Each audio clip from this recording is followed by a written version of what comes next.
Hello everyone, and welcome back to Creepy Mr. Night.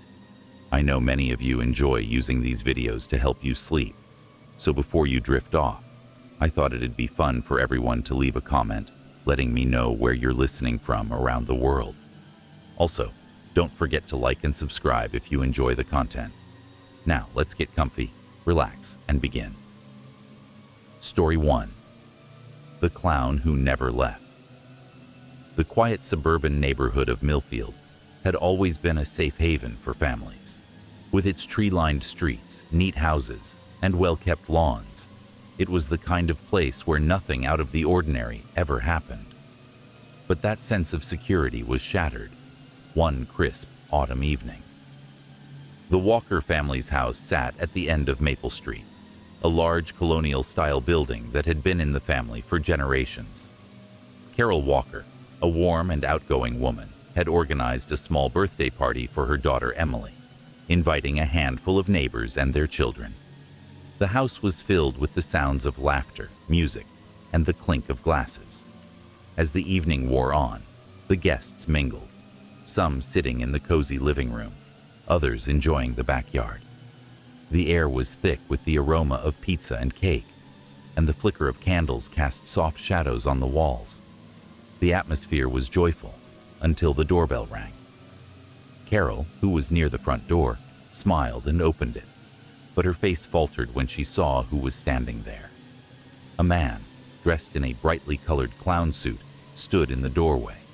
His face was painted white with a garish red nose, exaggerated eyebrows, and lips that stretched unnaturally wide. The wig he wore was a chaotic mess of red and yellow curls, and his shoes, so large they could have belonged to a circus performer, made his presence even more disturbing. "Hello," the man said, his voice a deep, unnerving baritone that echoed in the doorway. "I'm here for the party." Carol blinked, thrown off guard.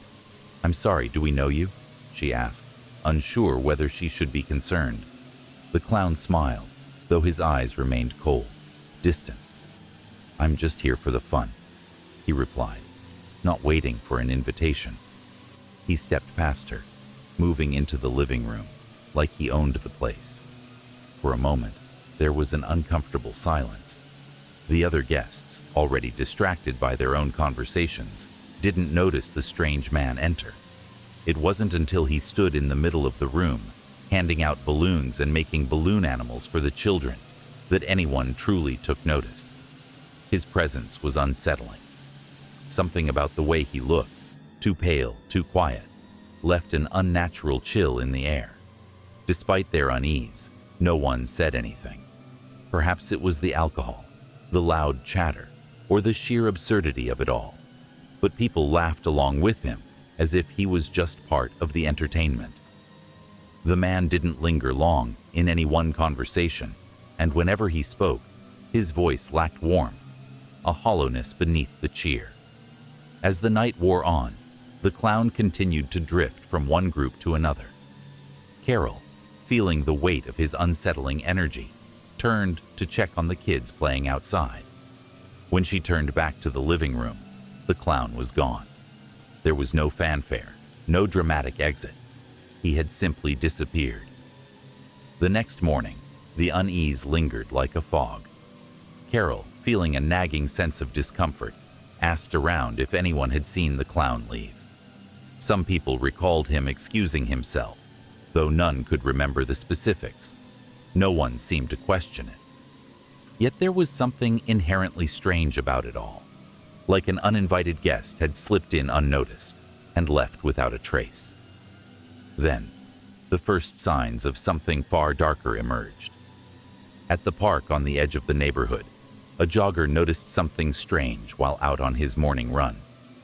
His pace slowed as he saw a trail of large, distorted footprints leading from the sidewalk and toward a nearby grove of trees. They were unmistakable, huge, rounded prints, each a few inches deep. The shoes were so large they looked almost cartoonish, like a clown's. The jogger stopped to take a closer look. The prints led to the woods, then vanished, as if the person wearing them had simply disappeared into the earth. Later that morning, the news broke. The body of Sarah Klein, a local elementary school teacher, had been discovered in the woods near the park. She had been brutally murdered, her throat slashed with surgical precision. The body was found in a disturbing position, her hands placed carefully by her sides, eyes wide open in terror. Claire Harris, a seasoned detective in Millfield's small police department, was called to the scene. As she examined the body, she couldn't shake the eerie sense that something wasn't right. Sarah had no known enemies, no signs of robbery, no apparent motive for such a violent death. And then Claire noticed the footprints. Large, distorted clown prints trailed away from Sarah's body, leading toward the trees. It was the same trail the jogger had seen. At that moment, a cold chill ran down Claire's spine. This wasn't just some random murder. Something about the crime screamed of premeditation, of deliberate intent. Over the next few weeks, more murders followed. Each victim was unrelated to the others, but each death had one thing in common: the clown footprints. The first was followed by Frank Peterson, a retired war veteran who had lived quietly on the outskirts of town. Frank had been stabbed in his own home, his body found in an alley behind his house. His hands were tied with red string, his face eerily painted white, as though the killer had tried to make him into a clown. The third murder was a local shopkeeper, Rita Monroe, found in her store after hours. Again, the same clown footprints. The pattern was clear. Each victim had been chosen at random, but the manner of their deaths was deliberate. Someone was leaving their mark on Millfield. As Claire sifted through the details, she realized there was something even more unsettling. The victims all seemed to have secrets. Frank Peterson had been involved in a quiet dispute over land with his neighbors. Rita Monroe had been caught up in a nasty divorce, and Sarah Klein had once been the subject of a scandalous rumor that was quickly hushed up.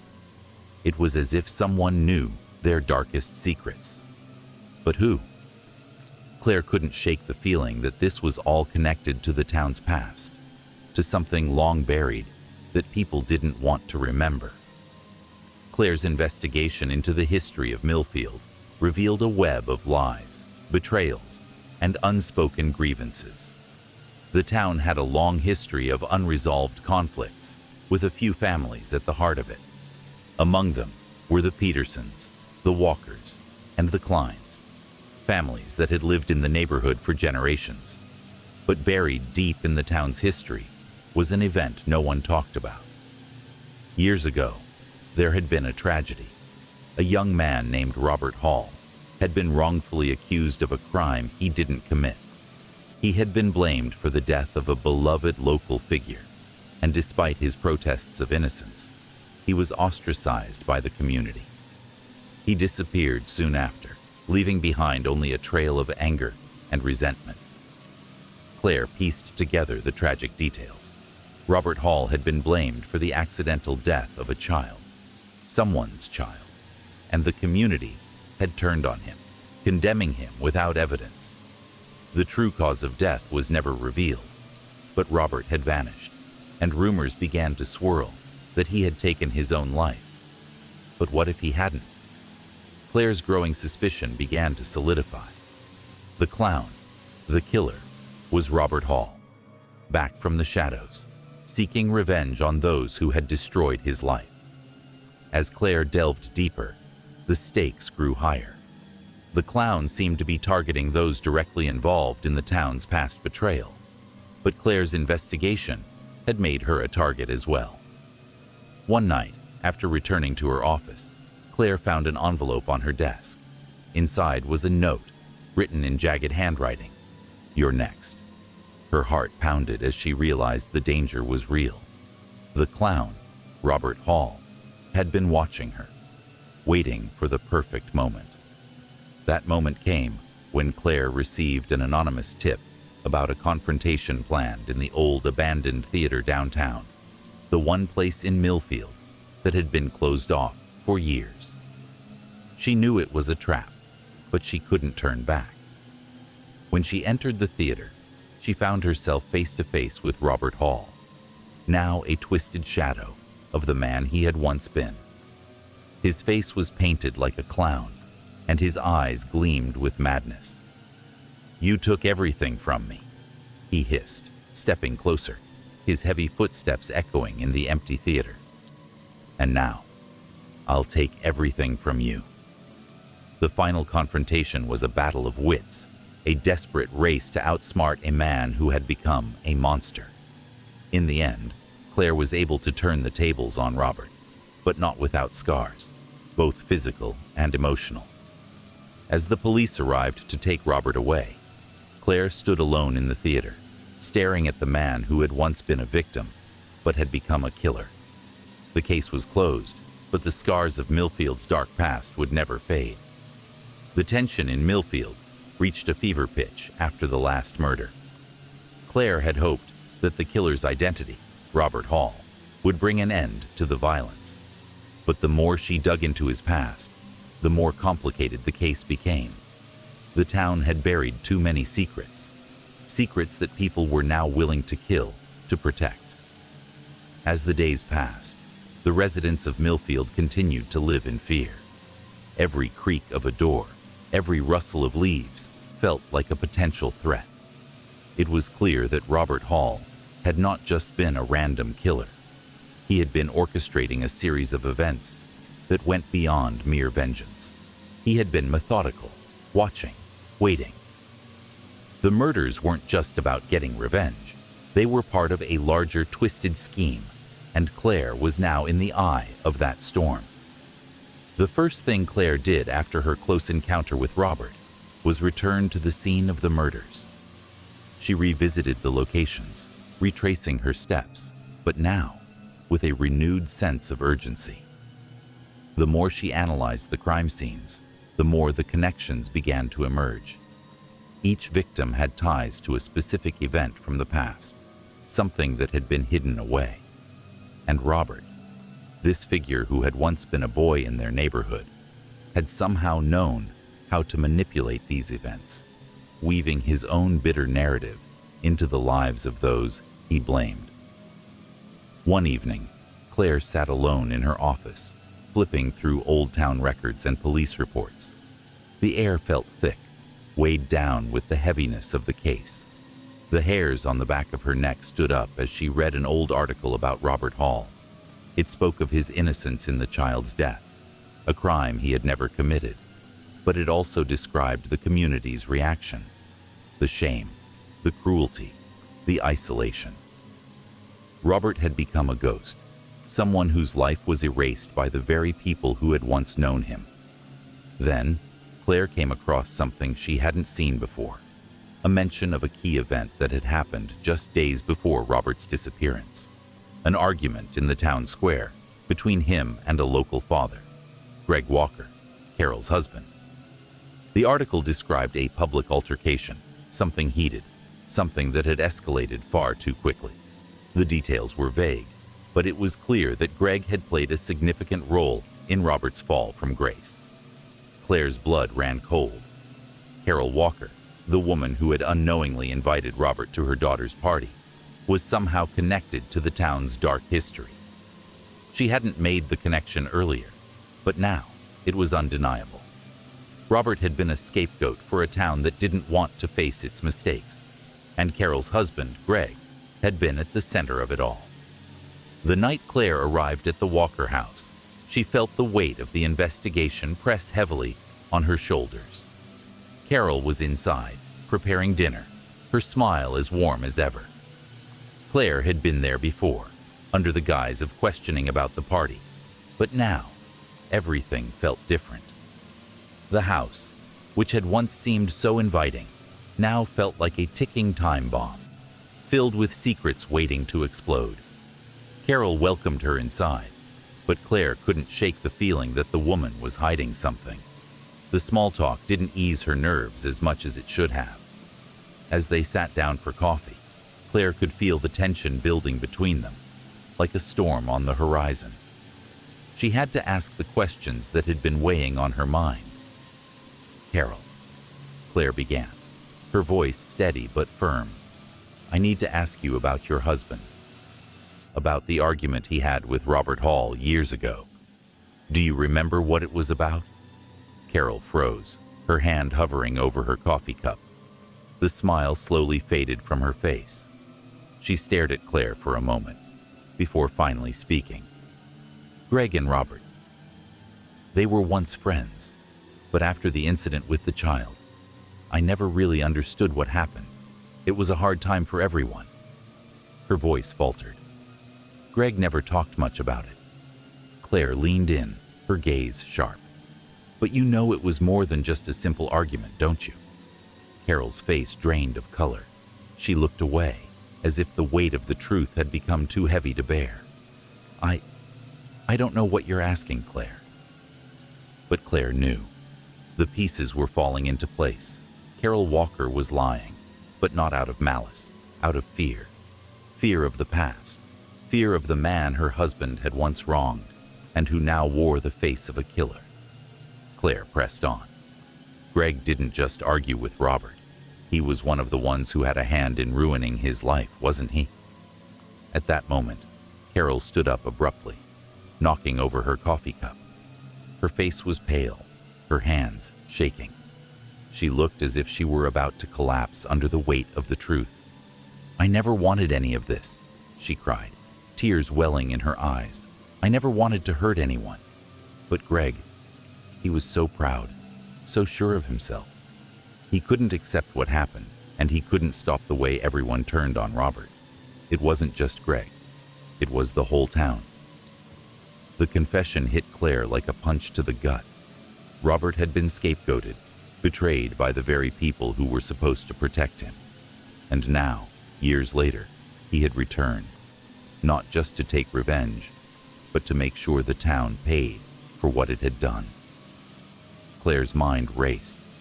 If Robert Hall had been the innocent one all along, then everything he had done, every murder, wasn't just an act of violence.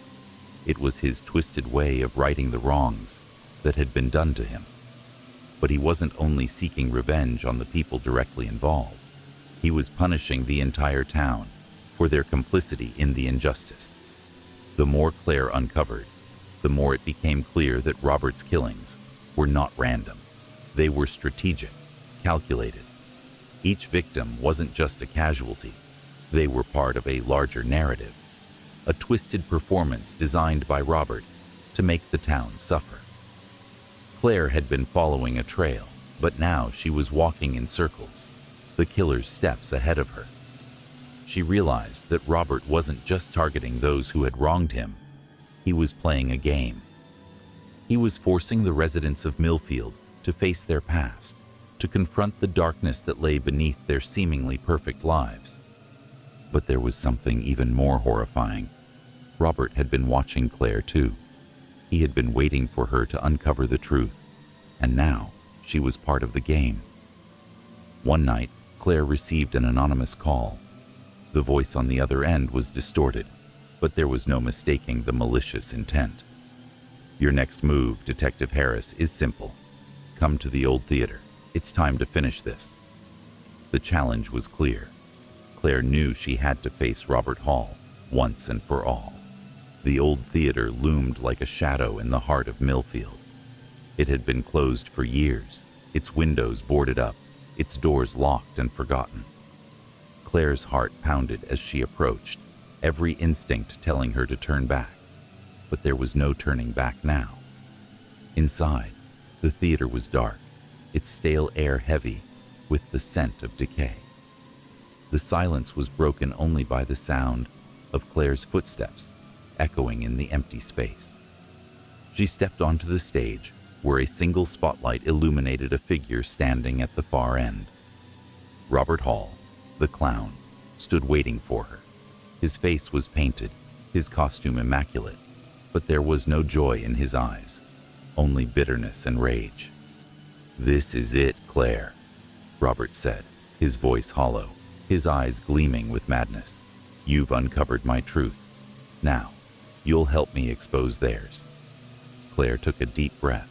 her mind racing as she searched for a way to end this nightmare. Robert was dangerous, but he wasn't invincible. He was a man consumed by his own pain, twisted by years of torment, and she wasn't going to let him destroy the entire town because of it. With a sudden move, she lunged at him, grabbing the nearest prop on the stage, an old rope, and used it to bind his hands. Robert struggled, but Claire was faster. In the end, it was her determination, her refusal to let the past define them, that won out. As the police arrived to arrest Robert, the weight of his actions became clear. The town was broken, and the scars of its past would never truly heal. But for Claire, the case was over. The clown had been unmasked. The town of Millfield slowly began to heal, but the damage was done. The memories of those dark days lingered in the streets, in the faces of the people who had once been so sure of their innocence. As for Claire, the case had changed her forever. She had faced the darkness that had haunted Millfield for years, and she had emerged victorious, but at a cost. The clown had been stopped, but the ghosts of the past would forever haunt the town and Claire's heart. In the end, justice had been served, but some stories, no matter how twisted, never really end. They just fade into the background, waiting for the next person to uncover their secrets. The arrest of Robert Hall had sent shockwaves through Millfield. The clown, the murderer who had terrorized the town for weeks, was finally behind bars. But the sense of relief was tempered by a strange, uncomfortable silence that seemed to envelop the streets. People still locked their doors at night, eyes glancing over their shoulders whenever they left their homes. There was no peace yet, not in the way everyone had hoped for. For Claire, the toll of the investigation weighed heavily. The town's history, its dark secrets, had been buried for so long that pulling them to the surface had left everyone vulnerable. She had brought justice to the victims, Sarah, Frank, Rita, and others. But at what cost? The truth had revealed more than just a killer. It had exposed the rot at the heart of Millfield, the kind of rot that couldn't be washed away with just one arrest. The media attention around the case was intense. Reporters crowded outside the police station, eager for sound bites and sensational details. Claire, who had once been proud of her work, now dreaded facing them. The questions were always the same. How did you catch him? What was his motive? Did you know him before the party? Each question felt like a needle, pricking at the raw edges of her mind. In the quiet moments, when she sat alone in her office or walked through the streets of Millfield, Claire couldn't shake the feeling that something was still off. Robert Hall's capture should have been the end of the case, but it felt like the beginning of something much darker. A week after Robert's arrest, Claire received an unexpected visitor. It was Carol Walker, the same woman who had invited Robert to her daughter's birthday party, the same woman who had unwittingly set the chain of events in motion. She came to Claire's office, eyes downcast, holding a file tightly in her hands. Her face, once warm and welcoming, was now etched with worry. "I need to talk to you," Carol said, her voice trembling. "I don't think Robert's done yet." Claire blinked, confused. "What do you mean?" "He's in custody, Carol. We have him. It's over." Carol shook her head, her fingers tightening around the file. "It's not that simple. I thought I knew my husband, but..." "Claire, there's more to the story, more than what we've been told. And I think Robert was trying to warn you, trying to tell you the truth. He wasn't just after revenge. He was after something else." Claire's heart skipped a beat. After something else? What could that mean? Carol placed the file on Claire's desk, her hands shaking. Greg knew something about Robert's past, about his disappearance, something that no one has ever talked about. And I think Robert, he was trying to show you that. Claire's breath caught in her throat. "What exactly are you saying, Carol?" "I'm saying that the town hasn't told the whole truth about what happened with Robert Hall. And I think I think my husband knows it. Her voice cracked. I'm afraid that if Robert's behind bars, someone else might start picking up where he left off. The conversation with Carol gnawed at Claire's mind for days. She hadn't expected this. She'd thought she had pieced together the full truth, but it seemed that even now, more secrets were hiding just beneath the surface, waiting to be uncovered. Claire took the file Carol had given her and began going through it. The first few pages were just old newspaper clippings about Robert Hall, mentions of his wrongful accusation, his argument with Greg Walker, and his eventual disappearance. But the deeper Claire read, the more disturbing the documents became. There were transcripts from town meetings, whispers of a conspiracy to silence Robert, and the mention of a mysterious third party who had been involved in the incident all those years ago. One name stood out: Elliot Graves. Graves had been the prosecutor during Robert Hall's trial, a well-respected man in Millfield, known for his tough-on-crime stance. But in the files there were mentions of bribery, cover-ups, and manipulations. Had Graves been complicit in framing Robert? Was the entire town involved in sweeping a murder under the rug? Claire felt a growing sense of dread. The more she uncovered, the more the pieces of the puzzle seemed to fit, but they painted a far uglier picture than she'd imagined. It wasn't just Robert Hall who had been wronged. It was an entire web of corruption that had infected Millfield for years. Claire knew that she couldn't leave this unfinished. The town's collective silence had allowed the truth to remain buried, and it was time to expose it. But as she investigated, strange things began to happen. Unmarked cars began following her, and phone calls late at night were filled with static or eerie silence. She had no idea if it was someone trying to intimidate her or if it was just a coincidence, but she couldn't ignore the feeling that she was being watched. Her suspicions grew when she met with Greg Walker again. The confrontation was uncomfortable from the start. Greg's cold, calculated demeanor only added to the unease Claire felt. "I don't know what you think you're trying to prove, Detective," Greg said, his voice clipped. "Robert Hall is locked up. The case is closed. You need to leave the past in the past." Claire stood her ground. "You've been lying, Greg, about your role in Robert's fall, about the cover-up. I know about Elliot Graves, and I know you were involved. The truth is coming out, whether you like it or not." Greg's expression didn't change, but Claire could see the flicker of fear in his eyes. For the first time, he looked vulnerable, like the mask of control he'd worn for years was slipping. "You don't know what you're dealing with," Greg muttered, backing away. "I never wanted this, but there are people in this town who, they won't stop. They won't let the truth come out." With those words, he walked away, leaving Claire with more questions than answers.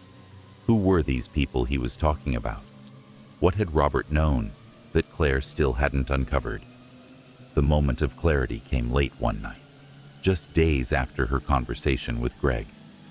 Claire had just returned to her apartment when she received another anonymous message. This time, the voice on the other end of the phone was clear, deliberate, and calm.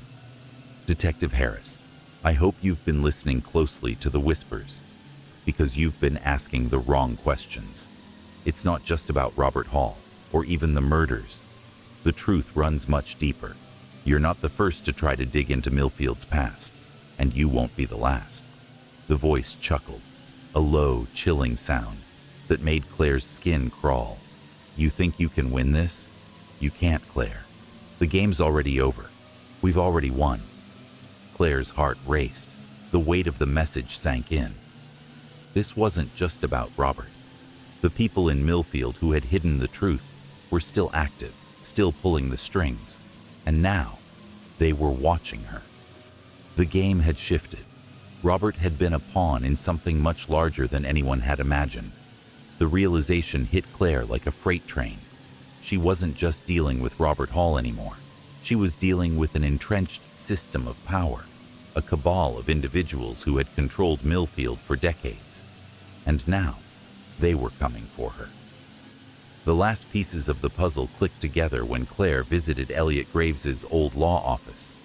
Inside, she found a hidden room filled with records, files on every significant event in Millfield's history, each one meticulously documented. And at the center of it all was a list of names, including Greg Walker, Carol's husband, and others Claire had trusted. The truth was uglier than she could have imagined. Millfield wasn't just a town with a dark past. It was a town built on secrets, lies, and a ruthless desire to protect those in power. And now, Claire had become the latest target. In the final showdown, Claire found herself face to face with the real mastermind behind the killings, the people who had used Robert Hall as a pawn. But Robert had always known that he was just a means to an end. The real game was never about vengeance. It was about control. And now, Claire had to decide whether to expose the truth at all costs or let the town's secrets remain buried forever.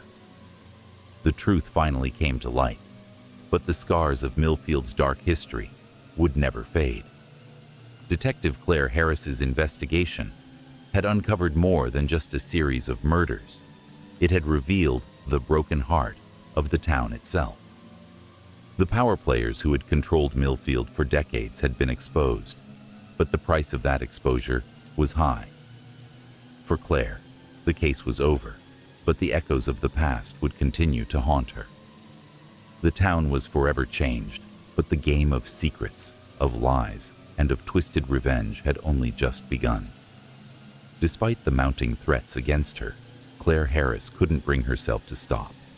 Every piece of evidence she uncovered, every unsettling encounter she had with the remaining members of Millfield's old guard, only fueled her desire to expose the truth. But the town itself had begun to change. The whispers in the streets had taken on a different tone. Fewer people trusted each other, and even fewer people trusted Claire. In the wake of the clown murders and Robert Hall's arrest, Millfield felt like a powder keg.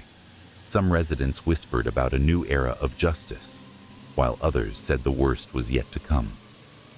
Claire couldn't help but notice the tension in the air. Her every step was followed, every word scrutinized by people who once knew her as a pillar of the community. Despite her doubts, despite the fear that now clung to her like a shadow, Claire knew one thing for certain: she couldn't stop. There was still more to the story, and it was time to confront the real architects of Millfield's twisted fate. Claire's breakthrough came when she stumbled upon an old, forgotten journal hidden within the law office of Elliot Graves. The journal's cover was battered, its pages yellowed with age. It had belonged to someone who had been deeply entangled in the town's darkest dealings, someone who had spent years recording the corrupt undercurrents of Millfield's elite. As Claire flipped through its pages, she saw references to every dark chapter in the town's history, all meticulously documented. But it was the final entry that chilled her to the bone.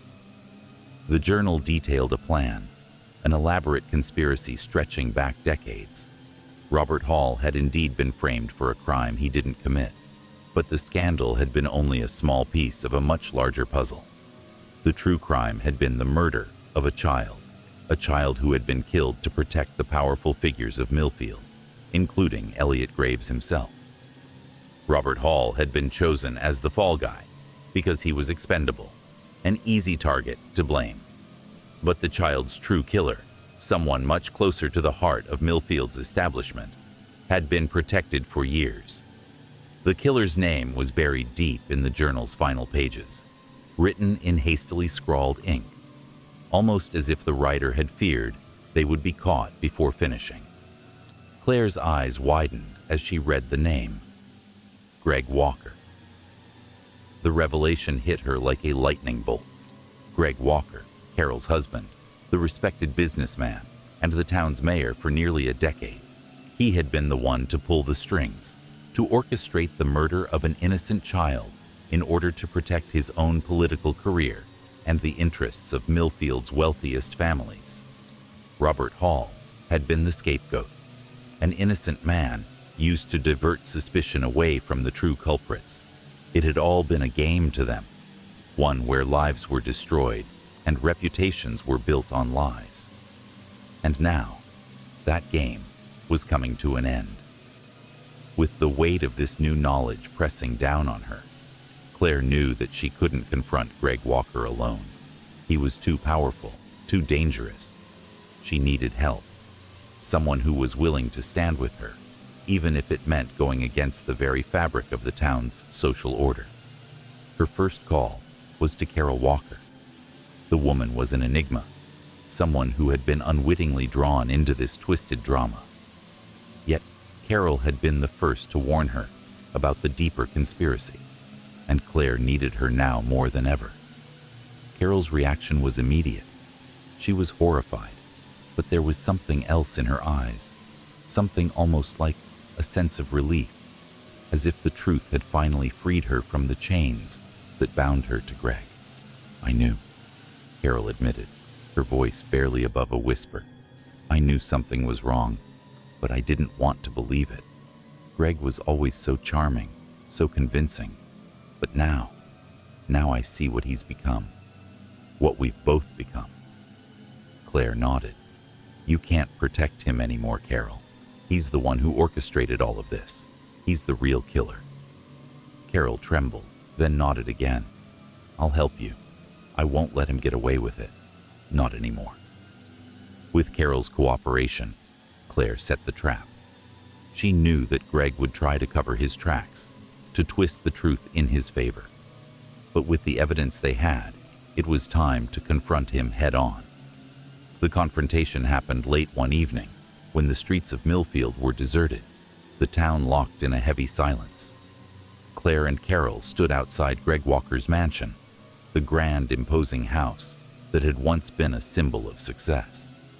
But now, it felt like a tomb, a place that had been built on blood, lies, and deceit. Inside, Greg was waiting. He had known this day would come. The final pieces had been put into place. He had already prepared his defenses, but he hadn't anticipated Carol's betrayal.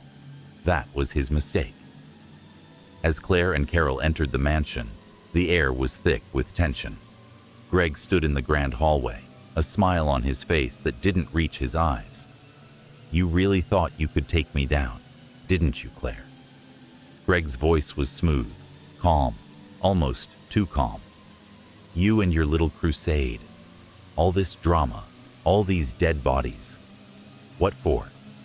To protect some town that doesn't even care about you? You're just one woman against decades of power." Claire stepped forward, her voice steady. "I'm not alone, Greg. You may have controlled Millfield for years, but it's over now. The truth is out. People are going to know who you really are." Greg's smile faltered. "The truth? You think you've uncovered the truth? You don't know anything. You never did." His voice grew colder, more menacing. "You think you've won, Claire, but this town has been mine for too long. And if you think I'll just let you take it from me, you're wrong." Before Claire could respond, the front door of the mansion slammed open, and a group of armed men, hidden in the shadows, emerged. They were the Loyalists, the people who had long supported Greg, men and women who had benefited from his reign over Millfield. But Claire had anticipated this. She signaled, and within moments, a team of officers from a nearby district rushed in, surrounding the mansion.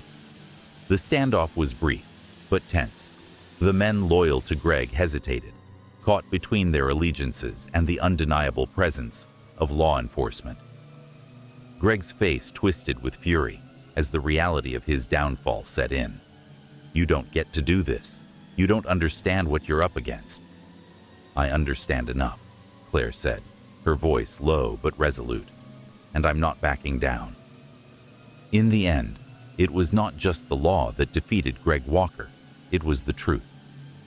With Carol's testimony and the damning evidence Claire had uncovered, Greg was arrested and charged with multiple counts of murder, conspiracy, and corruption. The town of Millfield, once so complacent in its own ignorance, was finally forced to reckon with its past.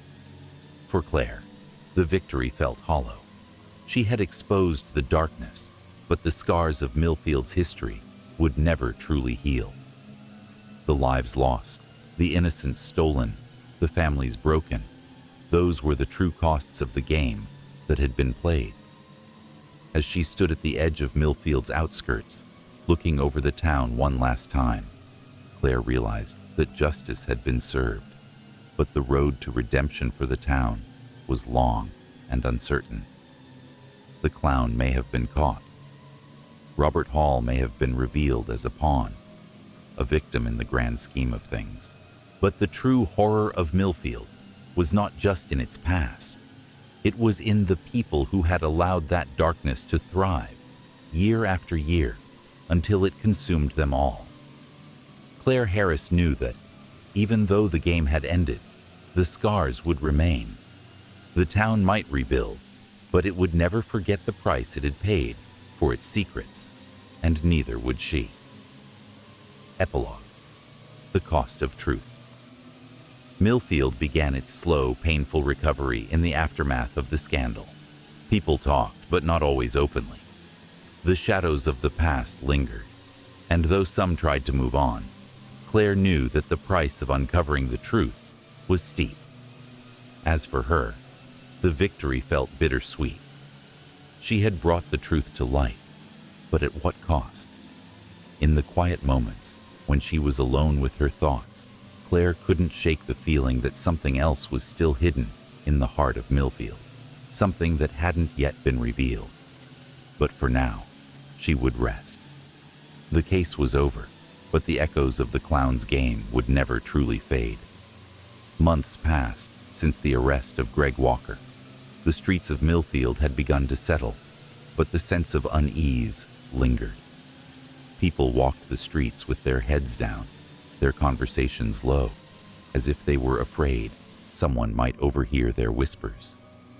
The once bustling town had turned into a place where everyone kept to themselves, fearful of revealing too much. Claire, for her part, had become a ghost in her own town. No one looked her in the eye. The people who had once trusted her now avoided her, as if the truth she had unearthed had contaminated her in some way. She'd broken their illusion of peace, and for that, she would always be an outsider.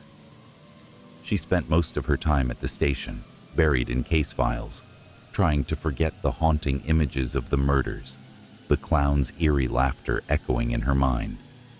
Robert Hall had been taken care of, Greg Walker had been arrested, and the town was healing. But there was a part of Claire that knew Millfield could never truly recover from what it had lost. One evening, as Claire walked home, she noticed the flicker of lights in the distance. It wasn't uncommon for the lights around town to go out, but this was different. There was something unnatural about it. The lights flickered erratically before vanishing altogether, plunging the street into darkness. A chill ran down her spine. She had thought that once the case was over, the town would return to normal. But the longer she stayed in Millfield, the more she realized that normalcy here was an illusion, like the facades of the houses that lined the streets. Beneath it all, something had been broken, beyond repair. It wasn't long before Claire began noticing things. Small things at first. An unmarked car parked across from her apartment, always in the same spot. A shadow that seemed to move just out of sight when she glanced down the alleyways. It was as if someone were watching her, waiting for the moment when she would drop her guard. One night, after a particularly exhausting day at work, Claire returned to her apartment and found a small package on her doorstep. There was no note, no indication of who had left it. Her heart skipped a beat as she bent down to retrieve it. Inside was a single black balloon, much like the ones that had been left at the scenes of the murders.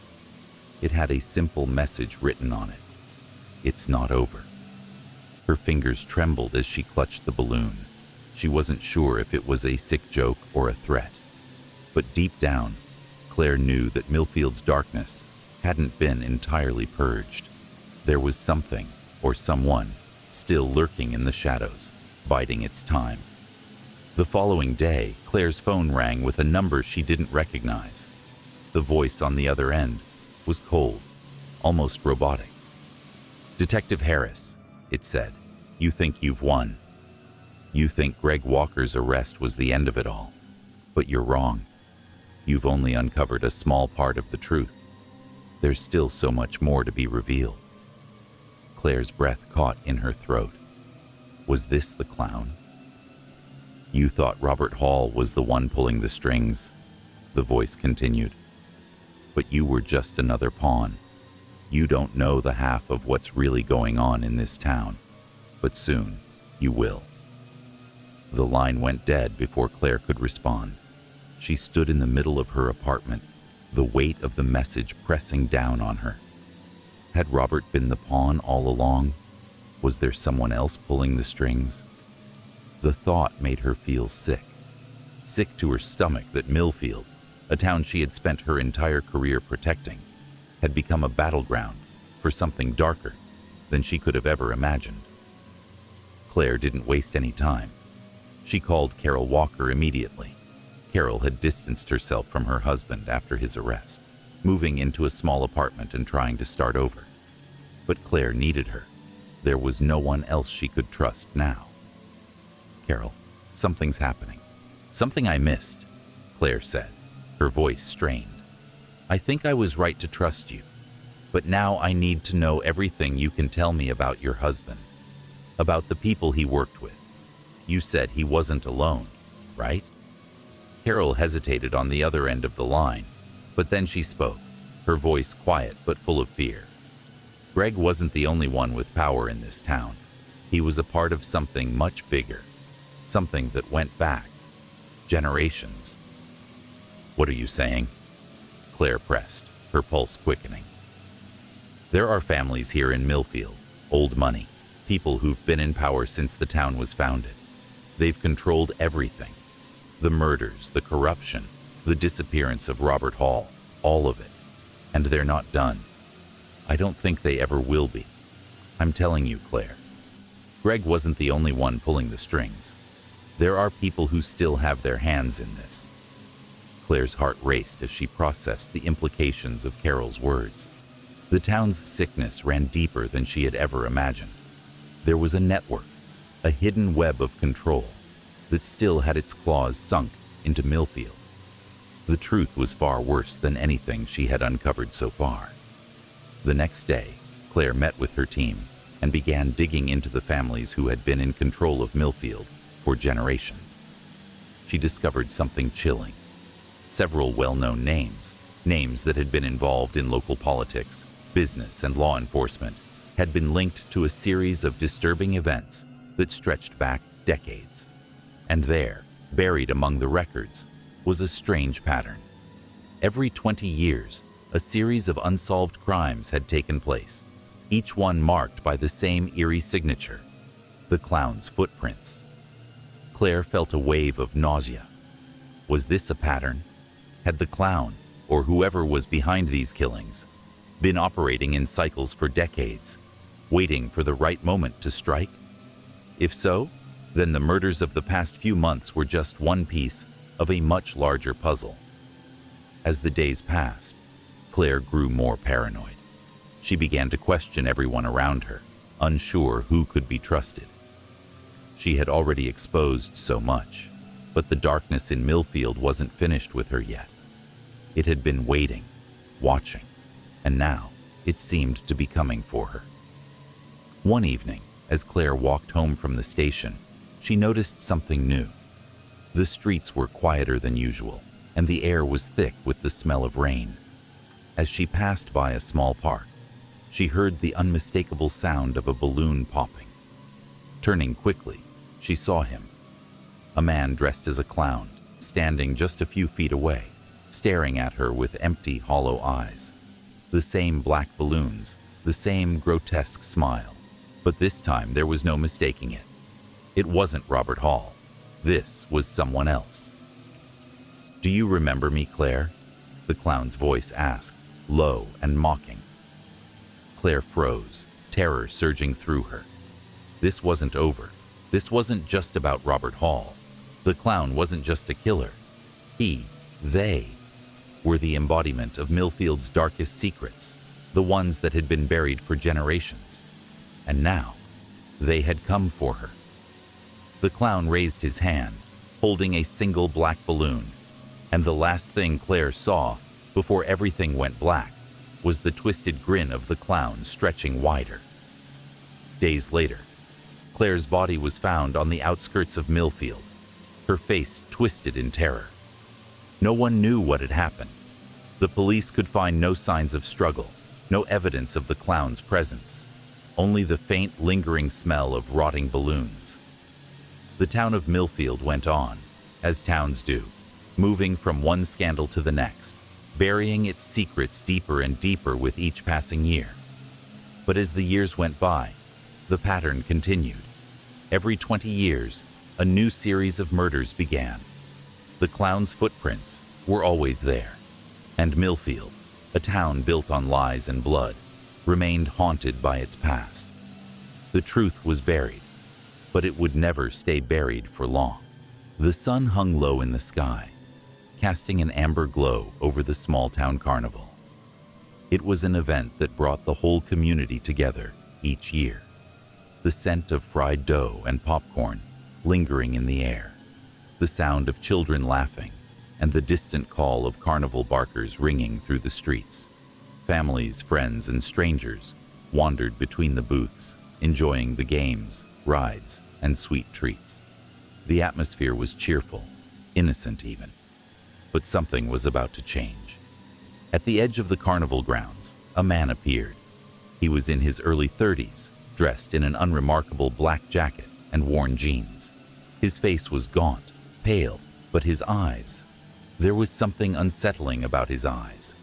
Deep-set and restless, they darted around, constantly scanning the crowd as if searching for something or someone.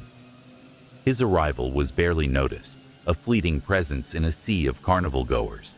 Yet there was something in the way he moved that caught the attention of a few. His urgency was palpable, his gait purposeful, but strained. He approached the nearest booth, where an elderly woman handed out cotton candy to a young couple. "Excuse me," the man said, his voice barely above a whisper. "Can you tell me how to get to the exit?" The woman blinked, her mouth still full of sugary sweetness, but she pointed vaguely toward the Ferris wheel in the distance. "That way," she said without thinking much of it. "Just follow the path around, and you'll get there." The man nodded curtly and hurried off, moving as if his feet could not carry him fast enough. A few moments later, the same man approached a group of teenagers standing near a game booth, laughing as they tried their luck at a ring toss. He stood beside them, his presence almost unnoticed for a moment, before he spoke again. "Can you tell me how to get to the exit?" he asked, his voice now more insistent. There was an urgency in his tone that the teenagers couldn't ignore. They glanced at him, offering each other a confused look. The exit?" one of them asked. "You mean, like, to leave the carnival? It's right that way." He pointed toward a side gate behind a food stand. "Thank you," the man muttered, and quickly turned away, his eyes still scanning the crowd. By now, more people were beginning to notice him. There was something about his mannerisms, the quickness with which he spoke, the constant glancing around, the awkward energy that seemed to hover around him. No one could put their finger on it, but there was a sense that this man didn't belong here, that his very presence was out of place. Still, no one questioned him. They chalked it up to his odd behavior, perhaps a little too preoccupied with the festive distractions around them. As the day wore on, the man's requests continued. He would approach one person after another, each time asking for directions to the exit, but always in a hurry. His face remained strangely impassive. His speech clipped, almost rehearsed. It wasn't until he spoke to Carla, a young woman working a booth near the carousel, that the first red flag went up. Carla was a local girl who had worked at the carnival for years. She'd seen countless visitors come and go, but something about the man unsettled her. He stood before her, asking for the exit, but as she gave him directions, she found herself staring at him, longer than usual. His face seemed blurred somehow, like it was slipping out of focus. She blinked, rubbed her eyes, but when she looked again, his features seemed clear. Still, a cold chill crept down her spine. "Are you all right?" she asked, her voice trembling slightly. The man didn't respond. Instead, he nodded quickly and turned away, continuing his erratic path through the carnival. Carla shook her head, trying to push the feeling away, but it lingered. And then something strange happened. Carla couldn't remember what he looked like. The sensation was sudden, like a fog had settled over her mind. She could remember speaking with him, but his features had vanished from her memory. There was a gap in her mind, an empty space where his face should have been. At first, she thought it was simply because he had been so forgettable, but as she pondered it longer, unease crept back in. She tried to recall his voice, but all she could remember was the sound of her own words, nothing more. By the time the carnival was nearing its end, the man had spoken to nearly everyone, and with each interaction, the pattern grew more disturbing. Everyone who spoke with him seemed to forget his face, his distinct features slipping from their memories, as if erased by some unseen force.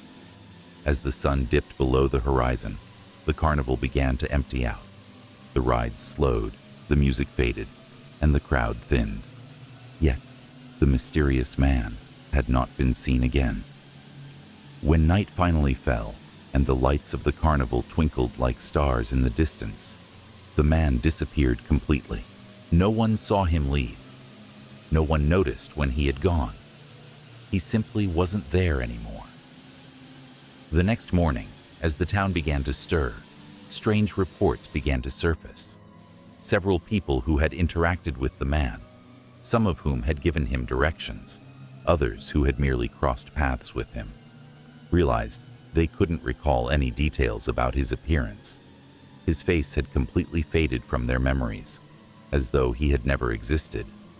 A sense of unease gripped the town. The disappearance of the man became the talk of the town. People began to question if they had truly seen him, or if it was all some strange shared hallucination. But when the authorities were contacted, things took a darker turn. Detective Eleanor Stone was assigned to the case. She had a reputation for solving the unsolvable, a no-nonsense investigator known for her sharp intuition and cold, methodical approach. But as she began to dig into the details of the carnival, something didn't sit right with her. There was no record of the mysterious man, no name, no description, nothing. As the investigation progressed, Eleanor uncovered disturbing reports from past years. Multiple people had vanished from the carnival, with no trace, no explanation, and, curiously, no memory of their faces. It was as if they had been wiped from existence. The only link between the disappearances seemed to be the carnival itself.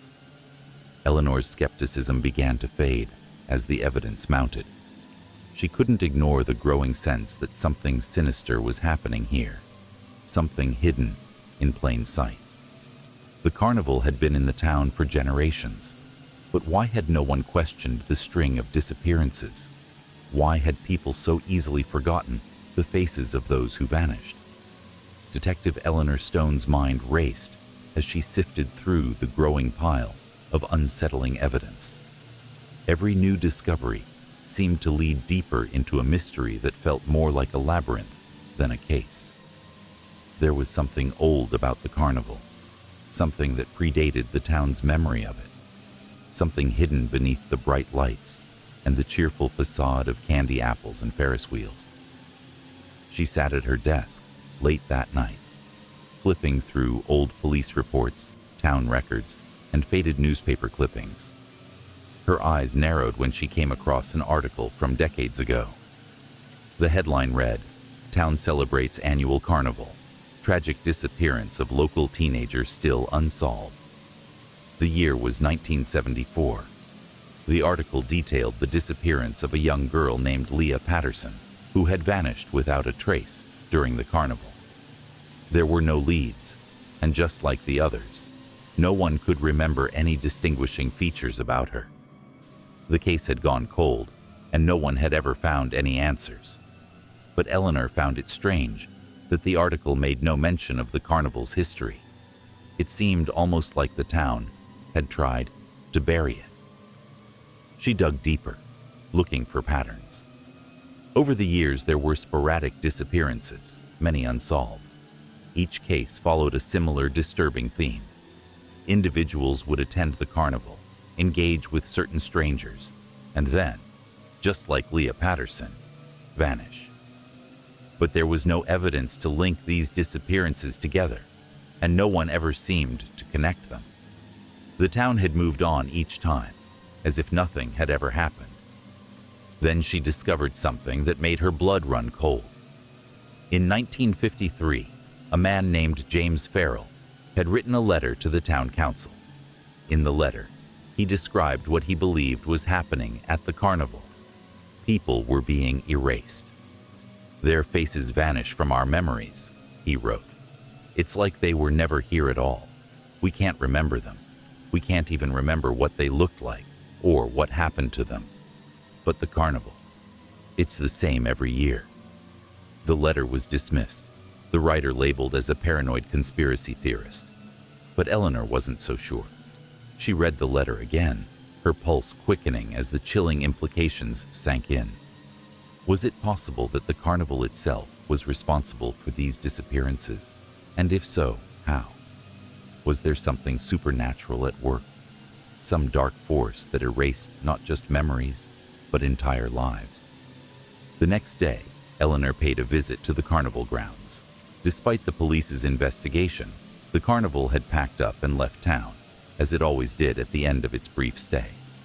But Eleanor wasn't interested in the usual routine of the carnival. She needed answers.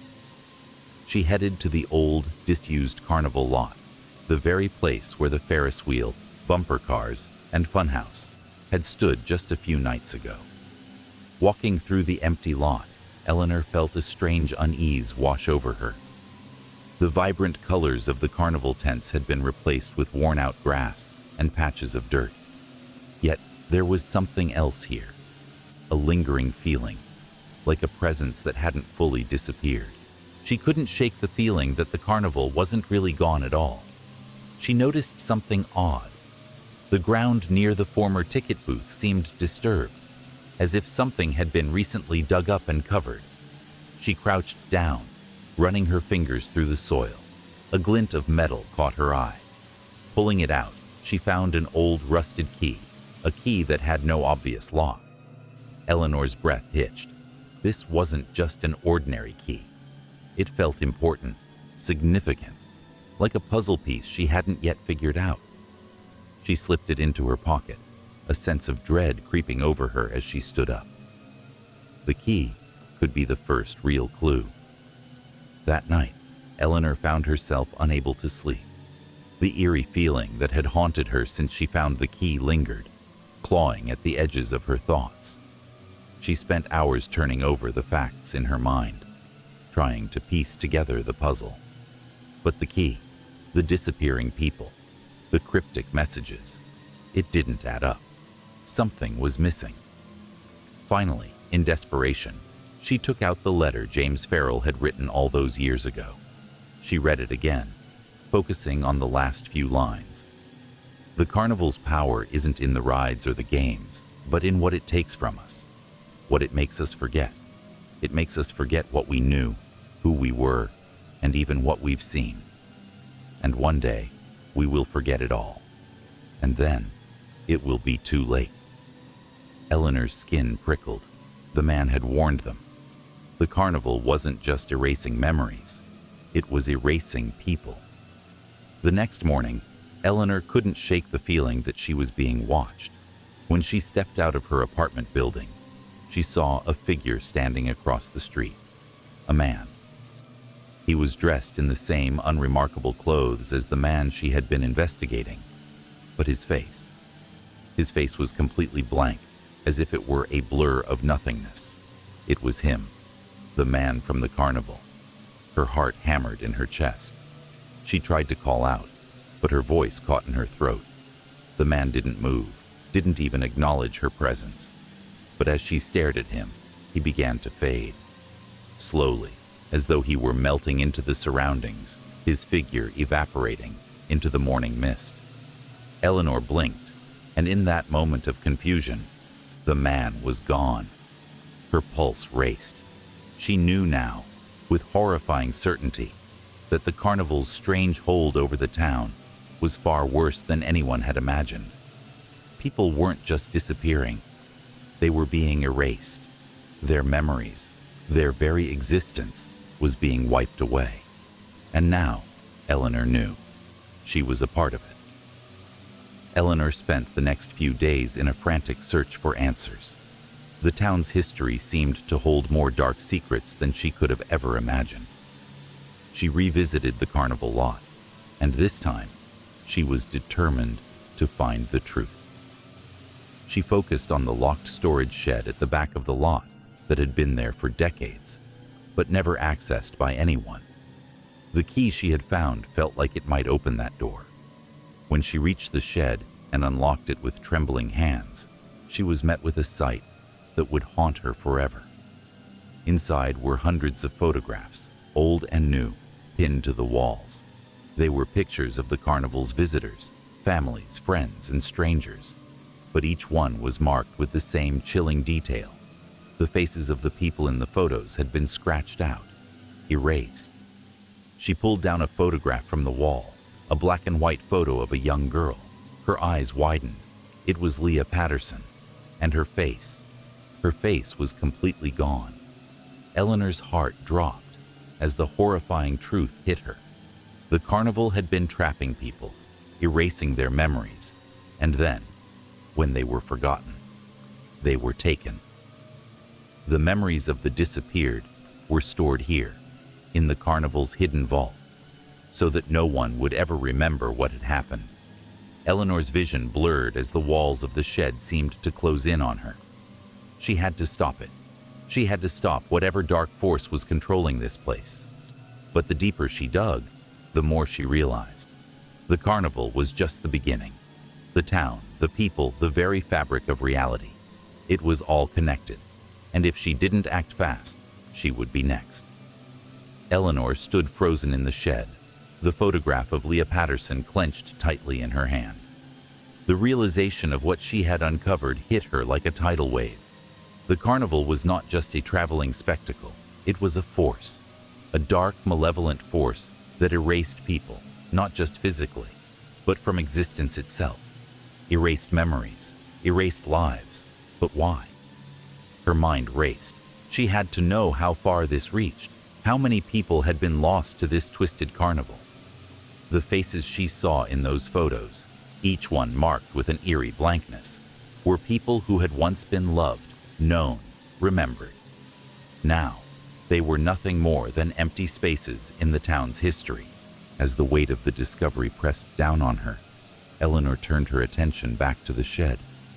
The key in her pocket felt heavier now, like a ticking clock.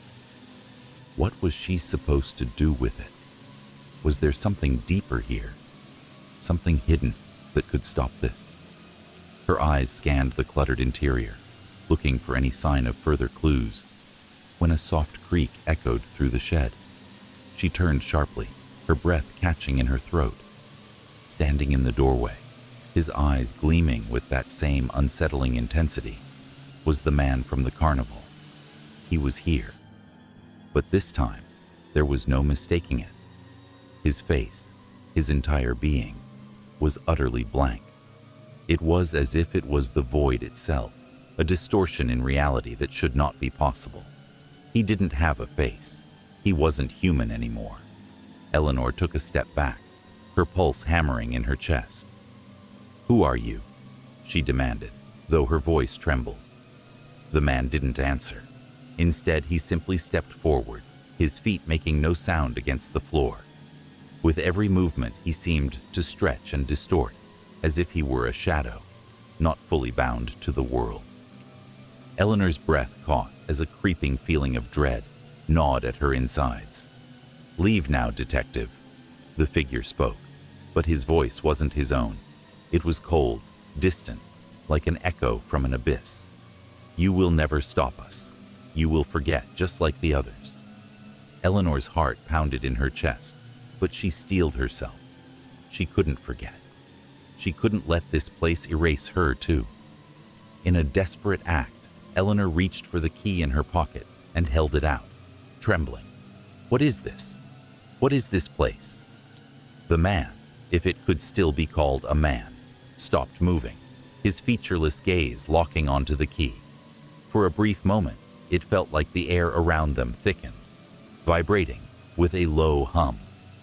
A flicker of recognition passed through the void where his face should have been.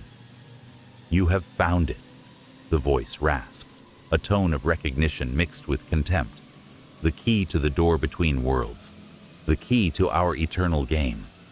Eleanor's breath caught. What game? A dark, unnerving smile formed at the edge of the void, as if something grotesque and ancient was trying to break through. "The carnival is not just a carnival, detective. It is a doorway, a threshold, a place between the forgotten and the eternal. We are not bound by time or memory. We are beyond." Eleanor staggered back. The pieces were finally falling into place. The carnival wasn't just a traveling spectacle. It was a mechanism.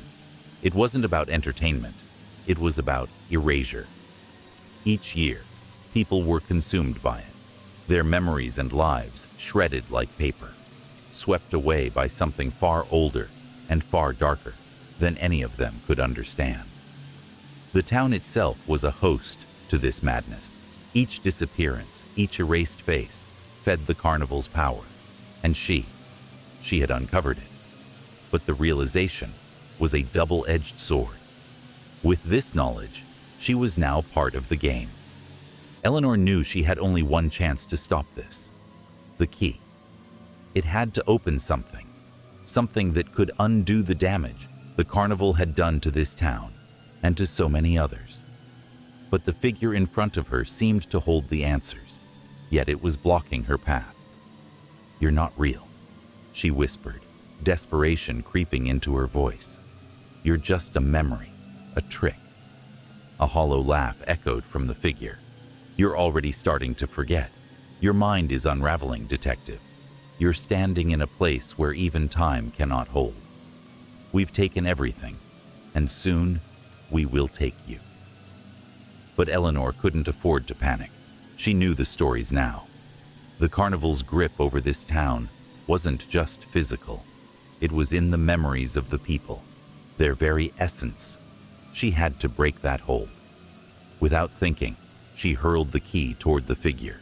The moment it left her fingers, a searing light erupted from the key, filling the entire shed.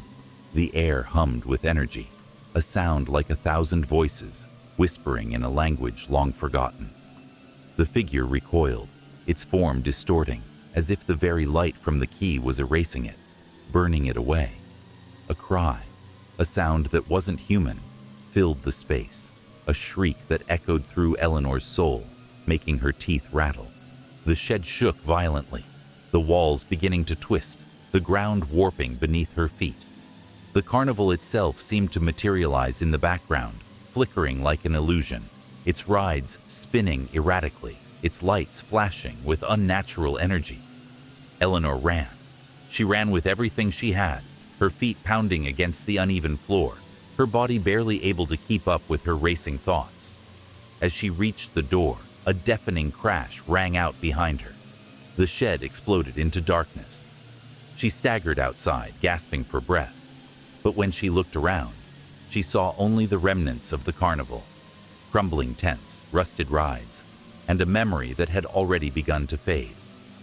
For a moment, Eleanor felt as if she were waking from a nightmare. The air was still, and the town, though quiet, felt more real than it had in years. She took a breath, trying to steady her racing heart. It was over, or so she thought. The next morning, the town was abuzz with activity. People who had been out of touch with reality for years were suddenly aware again, walking around with clarity, their memories returning. But as Eleanor walked through the streets, she couldn't shake the feeling that something wasn't quite right.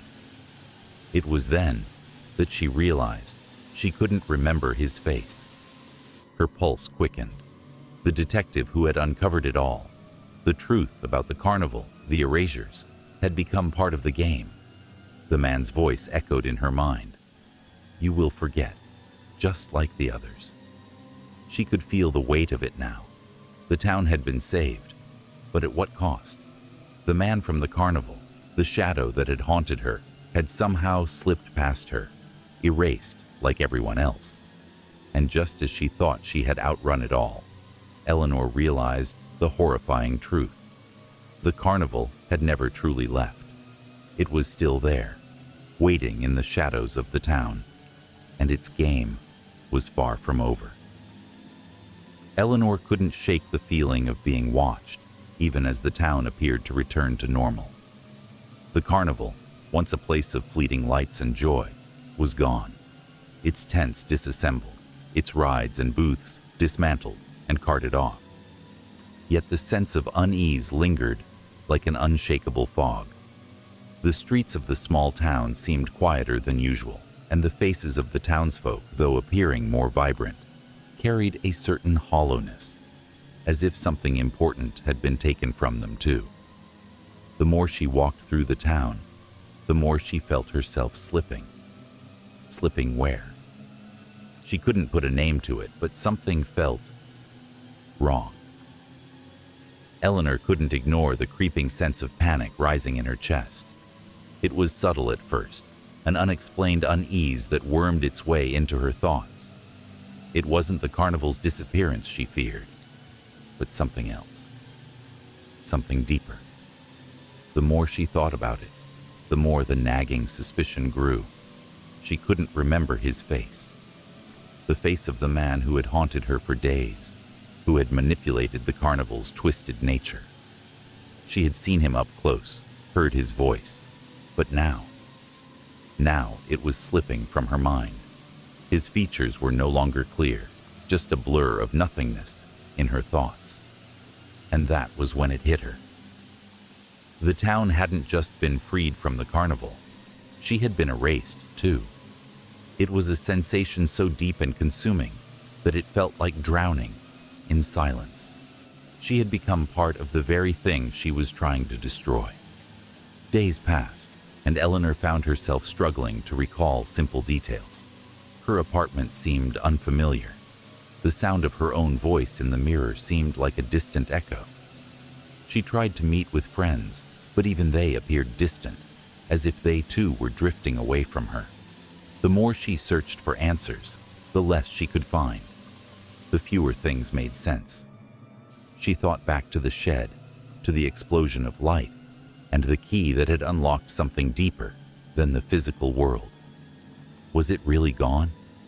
Had she truly ended the carnival's influence, or was she merely caught in the echo of its power? She knew one thing for certain now. The key was not just a key.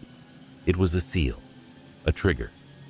It had unlocked a world beyond memory, a world where faces faded, where names were forgotten, where people ceased to exist the moment they were no longer remembered. And yet, she remembered it all. She remembered the faces that had been erased, Leah Patterson, James Farrell, the countless others whose lives had been consumed by this terrible force. But why? What was it all for? It was then that she realized the most disturbing truth of all. The carnival was not just an entity that erased memories. It fed on them. It needed people to forget, needed them to become ghosts in the town's history. That was the price of entry into its twisted realm. Erasure. The people who vanished were not gone forever. They had become part of the carnival's dark magic. They had joined its eternal cycle. The feeling of being forgotten didn't abate. Eleanor, ever persistent, visited the Old Town records, hoping to find any further leads on the disappearances or any sign that someone had once tried to stop the carnival. She sat in the town's archive room, flipping through dusty records until she came across a peculiar book. It was bound in cracked leather, the pages yellowed with age, and it seemed almost as if it hadn't been touched in decades. The book was filled with strange notes, sketches of the carnival's rides and performers, as well as cryptic entries written in a hurried, frantic hand. Her fingers froze on one particular entry. The carnival came to town again. It's always here, in some form. The people. We don't remember them. We don't even remember ourselves. When the carnival leaves, we are left in its wake, and the faces blur, the memories fade, and the people go. But it's never truly over. The carnival is always waiting, in the forgotten corners of our minds, in the spaces where the dark doesn't reach. They come for us all, even when we think it's over. Eleanor felt a cold rush of dread. She had seen these words before. They matched James Farrell's letter from the past, the one that had been dismissed as paranoia. But now, it felt all too real. The carnival didn't just erase memories, it controlled them. And it was never gone. It was hiding, waiting for the right moment to return, slipping into the cracks where memory faded, where faces were forgotten.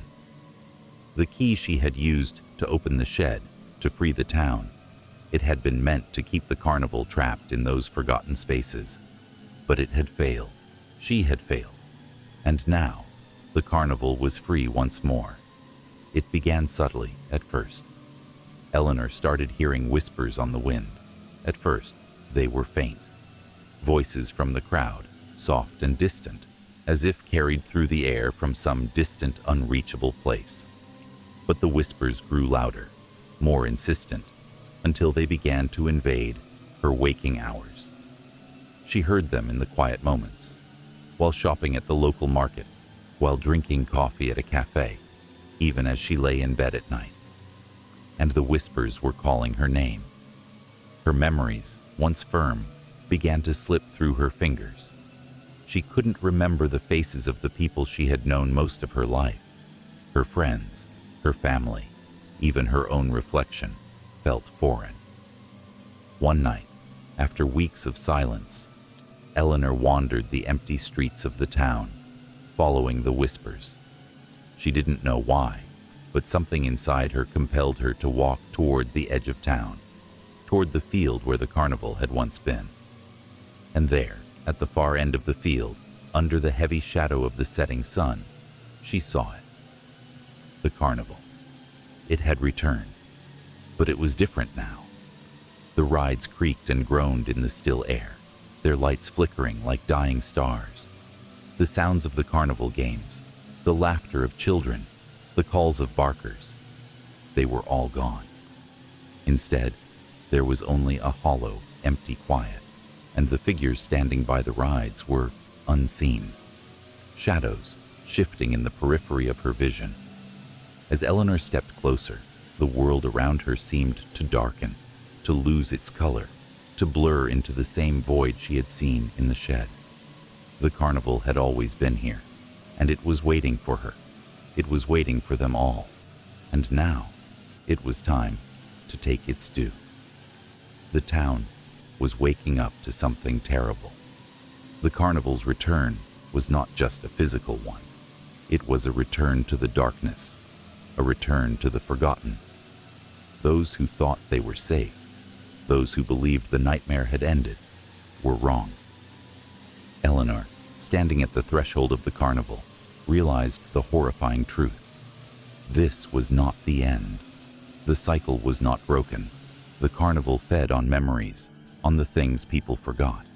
It was bound to them, and they to it. The people would forget once more. The faces would blur, and the carnival would take them. This time, Eleanor would not be erased. This time, she would face the darkness head-on, not as a detective, not as a savior, but as someone who understood that the only way to escape was to remember. But as she turned to face the carnival, she knew it was already too late. The past was never gone. It was waiting to return, as it always had. The game was not over. It had only just begun. Eleanor stood at the edge of the carnival, her body shaking as the last remnants of daylight faded into an unnatural twilight. The air felt thick, almost suffocating, like the world itself was holding its breath. The carnival, twisted, broken, and yet unmistakably alive, loomed before her like a terrible ancient beast. The rides, rusted and decaying, groaned in the wind. The Ferris wheel's top half was missing, and the bumper cars lay abandoned in a broken-down arena. But it was the figures that caught her attention. Dark silhouettes standing still in the flickering light. She could feel them watching her, though she couldn't see their faces. The shadows were too deep, too impenetrable. She stepped forward, the gravel crunching beneath her boots, the chill of the night sinking into her bones. The whispers, the voices she had been hearing for weeks, grew louder, now unmistakable. They were calling to her. "Eleanor," came the voice. "Eleanor." She knew it was a trick, a lure. The carnival wasn't just feeding on memories. It was feeding on desperation, on the desire to remember, to hold on to anything in this world that could make sense. But as the whispers pulled her closer, a deep, primal fear rooted itself in her chest. She could feel the hunger in the air, the weight of the forgotten stretching out like a vast, endless ocean. Every person who had ever vanished, every life swallowed by the carnival, had become part of this place. A place where memories didn't just fade, they were devoured. The carnival didn't want to kill people, it wanted to consume them. Eleanor fought the compulsion to follow the whispers, but she knew she was too far gone. This was the point of no return. She could already feel the tendrils of the carnival's influence taking root in her mind, pulling at the edges of her thoughts. How long would it take before her own face, her own identity, faded into the abyss? How long until she was just another forgotten soul in the carnival's dark, eternal cycle? The carnival, now fully visible in the fading twilight, was more than just a place. It was a living, breathing entity, a vast, parasitic thing that had existed long before the town and would exist long after. Its influence stretched far beyond the carnival grounds. Eleanor felt it deep in her bones, a gnawing, suffocating presence, as though the very earth beneath her feet was slowly being erased, piece by piece. As she walked deeper into the heart of the carnival, the world around her began to warp. The colors dulled, the air thickened, and time itself seemed to bend in strange ways. The shadowy figures standing in the corners of the carnival, the ones that had once seemed like simple illusions, were no longer just figments of her imagination. They were real. Their eyes, glowing faintly in the darkness, followed her every move, and their presence filled the air with an unbearable weight. They were the forgotten. They were the ones who had once been lost to the carnival, and now they had become its guardians, its eternal denizens. They moved in and out of the shadows, drifting silently, their faces lost to time, their identities consumed by the carnival's hunger. Eleanor's heart pounded in her chest. There were so many of them, so many forgotten lives. Her thoughts turned to the townspeople, to her own face. What would she become when the carnival had finished with her? In the distance, Eleanor could see something faintly glowing, a building that stood taller than the others, a place of importance. It was the funhouse, the structure that had always stood at the center of the carnival, the one place that had always felt wrong. The whispers in her mind grew louder as she neared the entrance. A cold sweat broke out on her skin. She stepped inside. Inside the funhouse, the atmosphere was thick with a musty, stale air, as if the walls had not been disturbed for years. The lights flickered erratically, casting twisted shadows that seemed to dance with a life of their own. The mirrors that lined the walls were cracked, some shattered completely, leaving jagged pieces of glass reflecting distorted versions of her own face. Faces that were not her own, faces that were foreign, faces that were fading. The whispers in her ears turned into incoherent murmurs, voices blending into a single haunting chorus. Eleanor stepped forward, heart racing, every instinct screaming for her to turn back. But she couldn't. She had come too far, and there was no turning back now. As she made her way deeper into the maze of mirrors, she caught sight of something at the far end of the hall. It was a figure, standing motionless. A man. The same man from the carnival. But this time, she could see him clearly. It was him. His features were eerily familiar, and yet they were also completely wrong. His face seemed to shift, to flicker, as though it were both present and absent at the same time. His eyes, empty and hollow, locked onto hers. "Do you remember me, Eleanor?" His voice echoed in her mind, a voice that was no longer human, no longer tied to this world. "Do you remember who I am?" The ground beneath her feet trembled, and the mirrors around her began to shudder, as though something within them was waking up, something ancient and terrible. Eleanor forced herself to speak, though her voice was barely a whisper. You erased them." The man's lips twisted into a cruel smile. "I am the carnival, and you are part of it now." The mirrors around her shattered, one by one, releasing a burst of cold air. Eleanor stumbled back, her mind a whirlwind of thoughts and images. The faces in the shards of glass were not hers. They were other faces. Faces that she should have known, but had forgotten.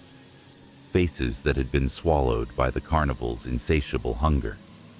It was then that Eleanor realized she wasn't just fighting to stop the carnival. She was fighting to keep her own soul. The man reached out, his fingers cold and trembling. "You're already becoming part of the carnival, Eleanor. You've always been part of it. This is your destiny." A scream echoed through the funhouse as the figure lunged forward, but before it could reach her, something inside Eleanor snapped. With a surge of defiance, she pushed forward, fighting against the carnival's pull. The key she had once used to unlock the truth, burned in her pocket, and in that moment, she understood.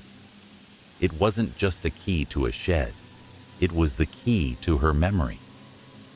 Eleanor grasped the key tightly and held it up toward the man. The moment the key's tip pointed directly at him, the carnival seemed to recoil. The air grew heavy with an impossible tension, and the man's form flickered in and out of existence. "No," he hissed, but it was too late. Eleanor felt a sharp pain in her chest as a brilliant light exploded from the key, flooding the entire funhouse. The man shrieked, a terrible, gut-wrenching sound, as his form began to unravel, his face finally coming into focus, but only for a moment. It was then that Eleanor saw the truth. He was not a man at all. He was the embodiment of the carnival, a creature born of forgotten souls, a being who existed only in the space between memories, a hunger. And now, he was fading. The key burned brightly in her hand, and with one final desperate push, Eleanor drove it forward, releasing a wave of light that shattered the carnival's hold. The funhouse collapsed around her, mirrors splintering, walls cracking. But Eleanor stood her ground. The light from the key filled the room, pushing back the darkness. The carnival shrieked, its essence breaking apart. And then, as the last remnants of the carnival were swallowed by the light, everything fell silent. Epilogue: The Price of Memory. Eleanor awoke in the middle of the night, the cold sweat still clinging to her skin. The carnival was gone. The town was quiet. But in the deepest part of her mind, the shadow of the carnival still lingered, a haunting, eternal reminder of what had been lost. She had won. But at what cost? Eleanor knew one thing for certain. Memories were fragile, and some things, once forgotten, could never truly be erased. But as she looked in the mirror, she was finally certain of one thing: she would never forget. Days passed after the final destruction of the carnival, but the town never felt the same. The people went about their lives, but there was a subtle shift, like a veil had been lifted and then quickly replaced with something that couldn't quite be named. Their memories seemed a little hazier, their faces less familiar. No one spoke about the carnival, and no one seemed to remember it, not with the vividness Eleanor carried in her mind. At first, she thought the absence of the carnival was a relief, but then she realized it was something more insidious. It was as if the town had been covered by a fog, and people were wandering around, lost in a maze of things they couldn't quite recall. Their lives felt fragmented, each person disconnected from their past, like a puzzle whose pieces had been scattered by an invisible hand. Eleanor tried to continue with her life, but each time she walked down the street or entered a shop, something felt wrong. The faces she saw were all too blank, all too unfamiliar. The people, though still physically the same, were like hollow shells, walking through their daily routines without meaning. The joy that had once filled the air was gone. There was only the eerie stillness of a town that had forgotten its purpose. Even Eleanor began to feel it. There were gaps in her memory, not just the carnival, but other pieces of her past too. Small details, like the name of a childhood friend or the scent of her mother's perfume. They slipped away when she reached for them, like trying to grab water with her bare hands. But it wasn't the erasure she feared. It was the feeling of fading, of slowly slipping away into the vast forgotten space between the things that mattered. Weeks turned into months, and Eleanor's search for answers became more obsessive. The more she tried to piece together what had happened during her investigation, the more fragmented her mind became. The memories of the carnival, the people who had disappeared, and the haunting faces of the carnival goers who had once been part of its endless loop began to haunt her waking hours. But there was something else now. A presence, lingering in the corner of her mind, just out of reach, tugging at her thoughts. It was the key. The one that had unlocked the shed, the one she had used to destroy the carnival, the key that had burned so brightly in her hand when the carnival's presence began to unravel. But now, she wondered if it had truly destroyed the carnival, or if it had simply shifted it. One night, as Eleanor lay awake, unable to sleep, she felt an overwhelming urge to return to the shed. The shed, the place where the truth had been revealed, where she had first encountered the carnival's terrible secret. She didn't know why, but she couldn't shake the feeling that something there would answer her questions. She drove to the outskirts of town in the dead of night, the car's headlights cutting through the darkness. The shed still stood, dilapidated and forgotten, its windows shattered, the roof sagging under years of neglect. It looked like it was still waiting, like it had always been waiting for her return. As she entered, the air felt thick with a strange energy, like the walls themselves were breathing. The key, the very key she had used to end it all, now pulsed with an unsettling light in her pocket. She pulled it out, feeling its weight, its power. But there was something different. The key wasn't simply a key anymore. It felt like a portal, a doorway. And as she reached for the old lock in the shed's rotting door, she felt a sudden pull, a sharp magnetic force that tugged at her consciousness, drawing her forward. Before she could stop herself, the key turned in the lock. The shed's door creaked open, and Eleanor was immediately enveloped by a rush of cold air. The world around her seemed to ripple and shift. The light from the key grew blindingly bright, and the shed's walls warped, stretching outwards as though reality itself was bending. And then she was no longer in the shed. Eleanor found herself standing at the center of a vast, endless carnival.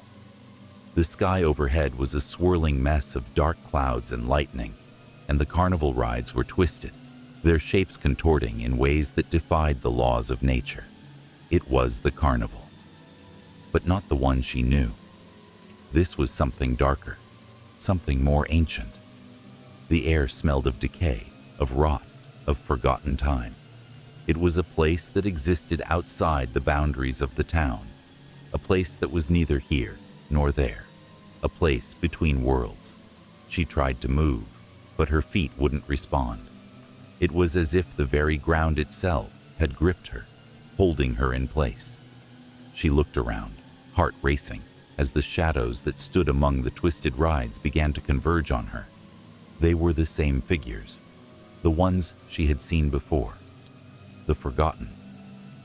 But now, they were moving, approaching her with a slow, deliberate pace. A voice, cold and distant, echoed through the air. It was the man, the carnival, the thing she had tried to destroy. "You've returned," he said, his voice filling the empty space. "Did you think you could escape us, Eleanor? Did you think you could destroy what was always meant to exist?" Eleanor's throat tightened, but she forced herself to speak. This isn't real. You're gone. I destroyed you." The man laughed, a sound like the ringing of broken glass. "You never destroyed me, Eleanor. You've only shifted the game. You freed me from the prison of your world, but in doing so, you've opened the door to something far worse." The carnival was alive, yes, but it wasn't just alive in the way Eleanor had understood. It wasn't a thing bound to this reality, bound by rules of time and space. It was a force that existed across dimensions, across time, feeding on forgotten memories, erasing history with each passing moment. She had only delayed the inevitable. The carnival wasn't just a cycle. It was a fundamental part of the fabric of existence, an unbroken spiral that continued to pull the threads of reality tighter with each passing generation. As the carnival's shadowy figures closed in on her, Eleanor's mind raced. There had to be a way to stop it. She had already unlocked the door. The key was still in her hand. Could she use it to seal the door again? Could she undo everything? But the carnival had anticipated this. It had always anticipated this. The man's face appeared before her, his features twisting and shifting, an amalgamation of all the people who had ever disappeared into the carnival. He reached out a hand, a phantom touch that seemed to freeze her very soul. "You've learned too much, Eleanor," he said, his voice no longer human. "Now, you have a choice. You can join us, become part of the carnival, part of the endless cycle, a piece of the darkness that devours memories, or you can leave and let everything fade."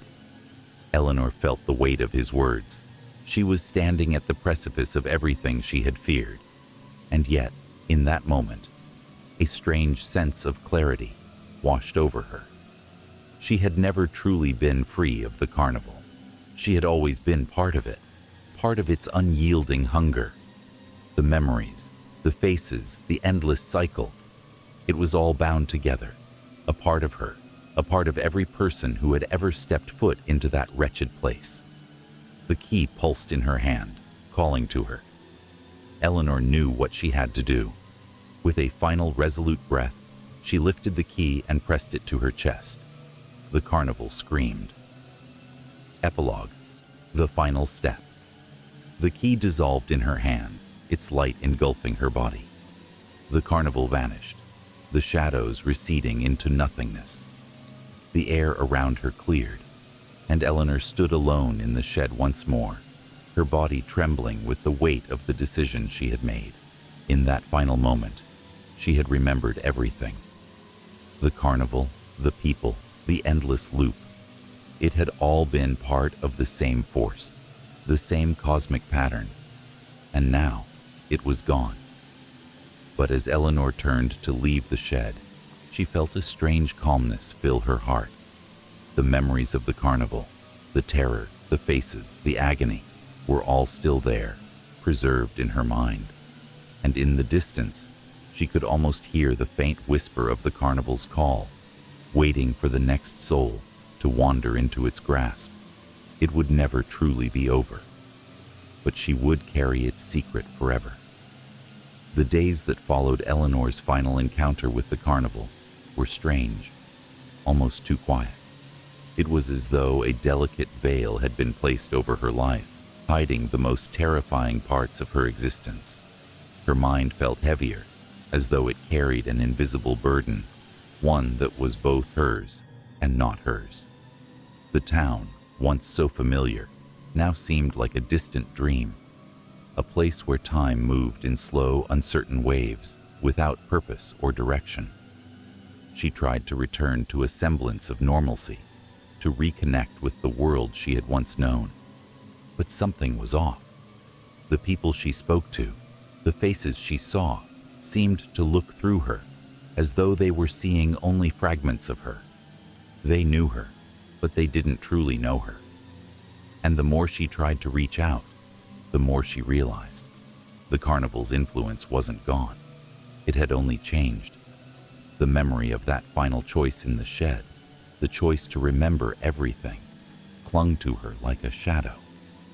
Her mind had fractured, torn between two worlds, the one she had lived in before the carnival's grip tightened, and the one she could never escape, the one where the carnival had always existed, feeding off the forgotten, consuming every part of her that had ever existed in the past. And the key, that mysterious, shifting key, was now locked away in her mind, buried beneath layers of forgotten details, but still pulsing with an undercurrent of power. It had never been truly destroyed. It had merely shifted. One evening, as Eleanor wandered through the now eerily silent town, she found herself drawn to the edge of the old fairgrounds.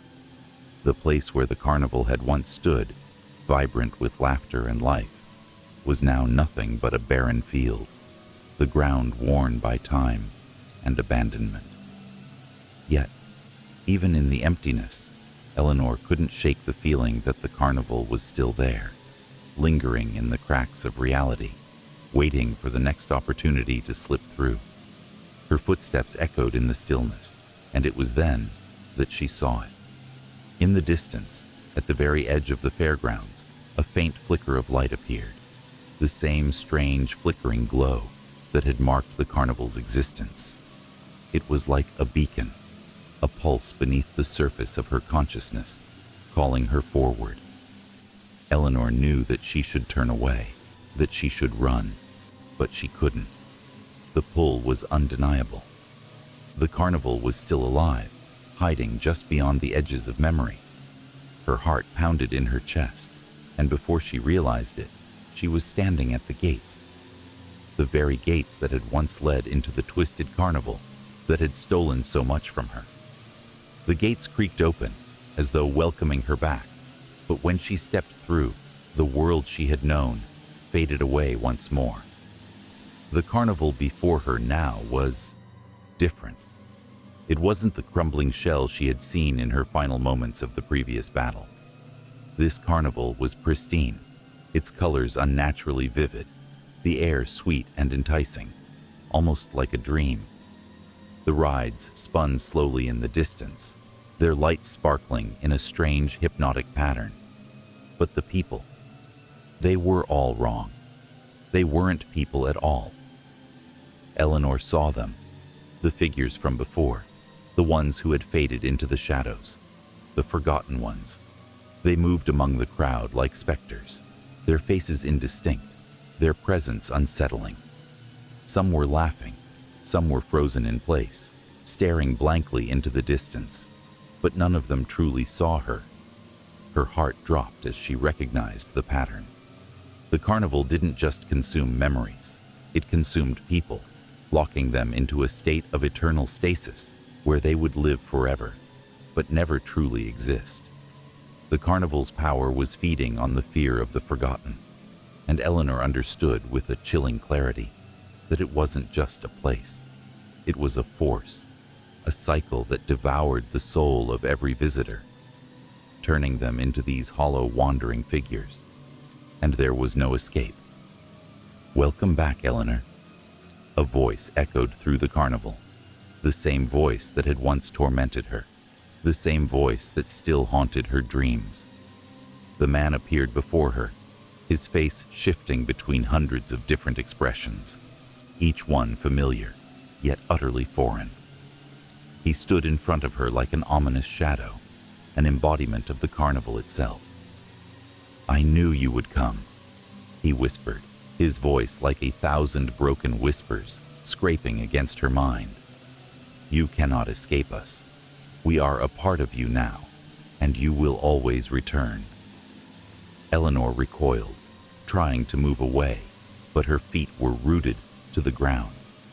The carnival's grip was tightening once more, pulling her into its never-ending spiral. "No," she whispered to herself. "This ends now." The man before her laughed, a sound so hollow and cruel it rattled her bones. "You think you have a choice, Eleanor? That you can simply walk away from what you have become?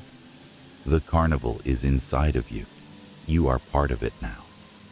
Eleanor's heart raced as memories of the past flooded back.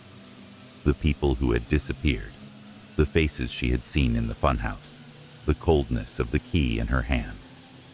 The carnival had been feeding on her, using her as a vessel, a bridge between worlds. But there was one thing the carnival hadn't accounted for.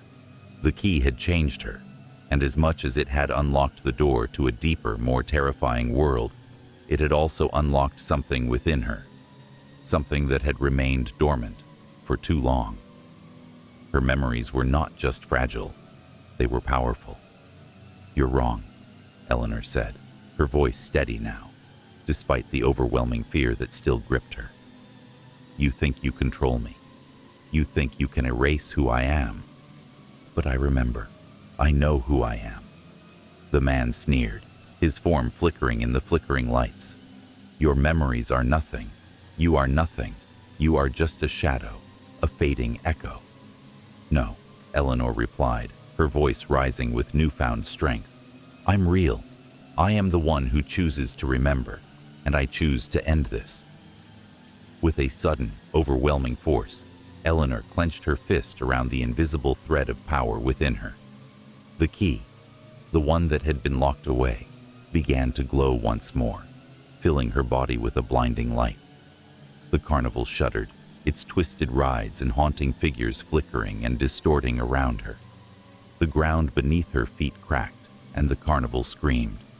"You cannot undo what's been done," the man howled. "Watch me," Eleanor whispered, and with a final earth-shattering burst of light, the carnival began to unravel. Epilogue: the final silence. The carnival was no more. The laughter, the darkness, the twisted souls, they all vanished, leaving only the faintest echoes behind. The town, once again, was silent. The people went about their lives, unaware of the battle that had been fought, unaware of the force that had nearly consumed them all. But Eleanor knew. She knew that the carnival would never truly be gone. The darkness would always exist, lurking just beyond the veil of memory. And while the town might have forgotten, she would never forget, because she had made the final choice. She had remembered, and that would be enough. Months passed since the final destruction of the carnival, but Eleanor could not shake the feeling that something lingered in the shadows. The town had resumed its normal rhythms. Its people carried on with their routines, but Eleanor felt like an outsider. She had become increasingly aware of the cracks in the world, the subtle shifts in reality that no one else seemed to notice. It was as if the very fabric of her existence had been torn and patched together again. and no matter how hard she tried to go back to normal, the edges of those fractures bled through. There were days when she could hear the faint whispers, low, distant murmurs of something in the background, like a song she couldn't quite remember. A feeling that everything she once thought to be real was now held together by the thinnest thread.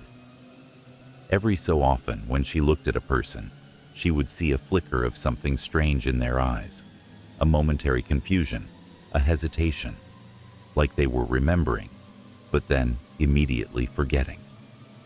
And sometimes, just sometimes, she would hear them murmur things they couldn't possibly know. Small, cryptic fragments of forgotten memories, as if the carnival had left a residue in the world. The truth was, Eleanor wasn't sure if the battle was truly over. Not in her heart. There was something that wasn't right. One afternoon, as Eleanor was walking through the park, she saw a group of children playing near the swings. They were laughing, but the sound felt hollow, as if they were playing a game that had no joy in it. As she got closer, something caught her eye. A face in the crowd, one that stood out even though it shouldn't have. A young man in his early 30s, standing apart from the children, watching them with an intensity that made her skin crawl. His features were indistinct, yet familiar, and she felt an inexplicable chill run down her spine.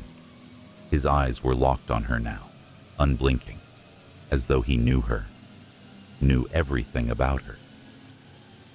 Eleanor stopped, frozen in place.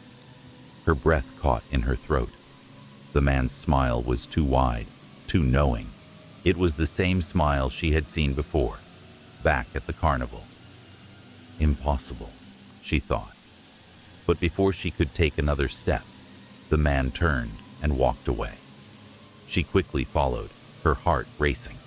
But when she reached the spot where he had been standing, there was no sign of him, just the faint scent of something sweet and rotten, the air thick with the smell of decay.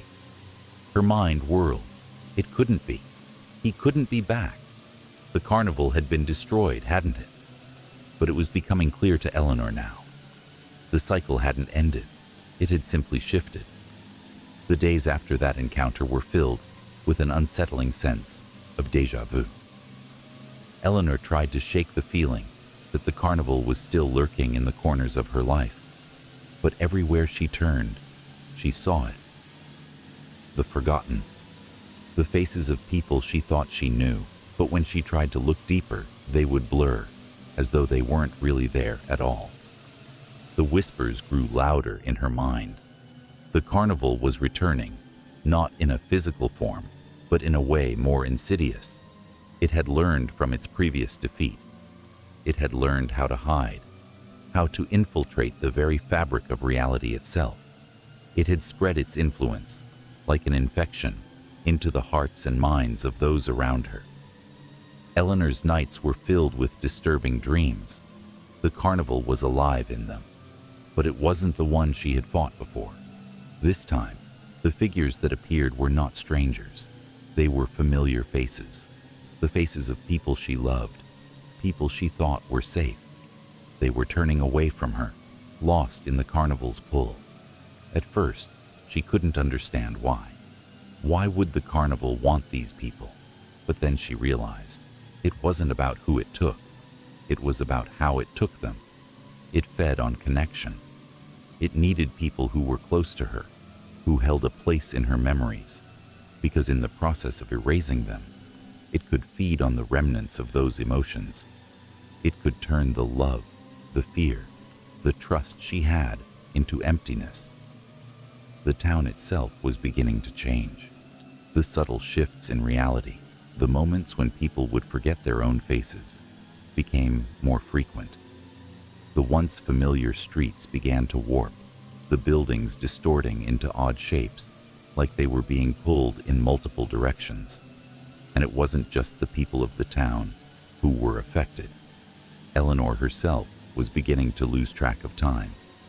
Days would blur together, and she would wake up in places she didn't remember going to. The more she tried to anchor herself to the present, the more she felt herself slipping into a void of confusion. She had to face the truth.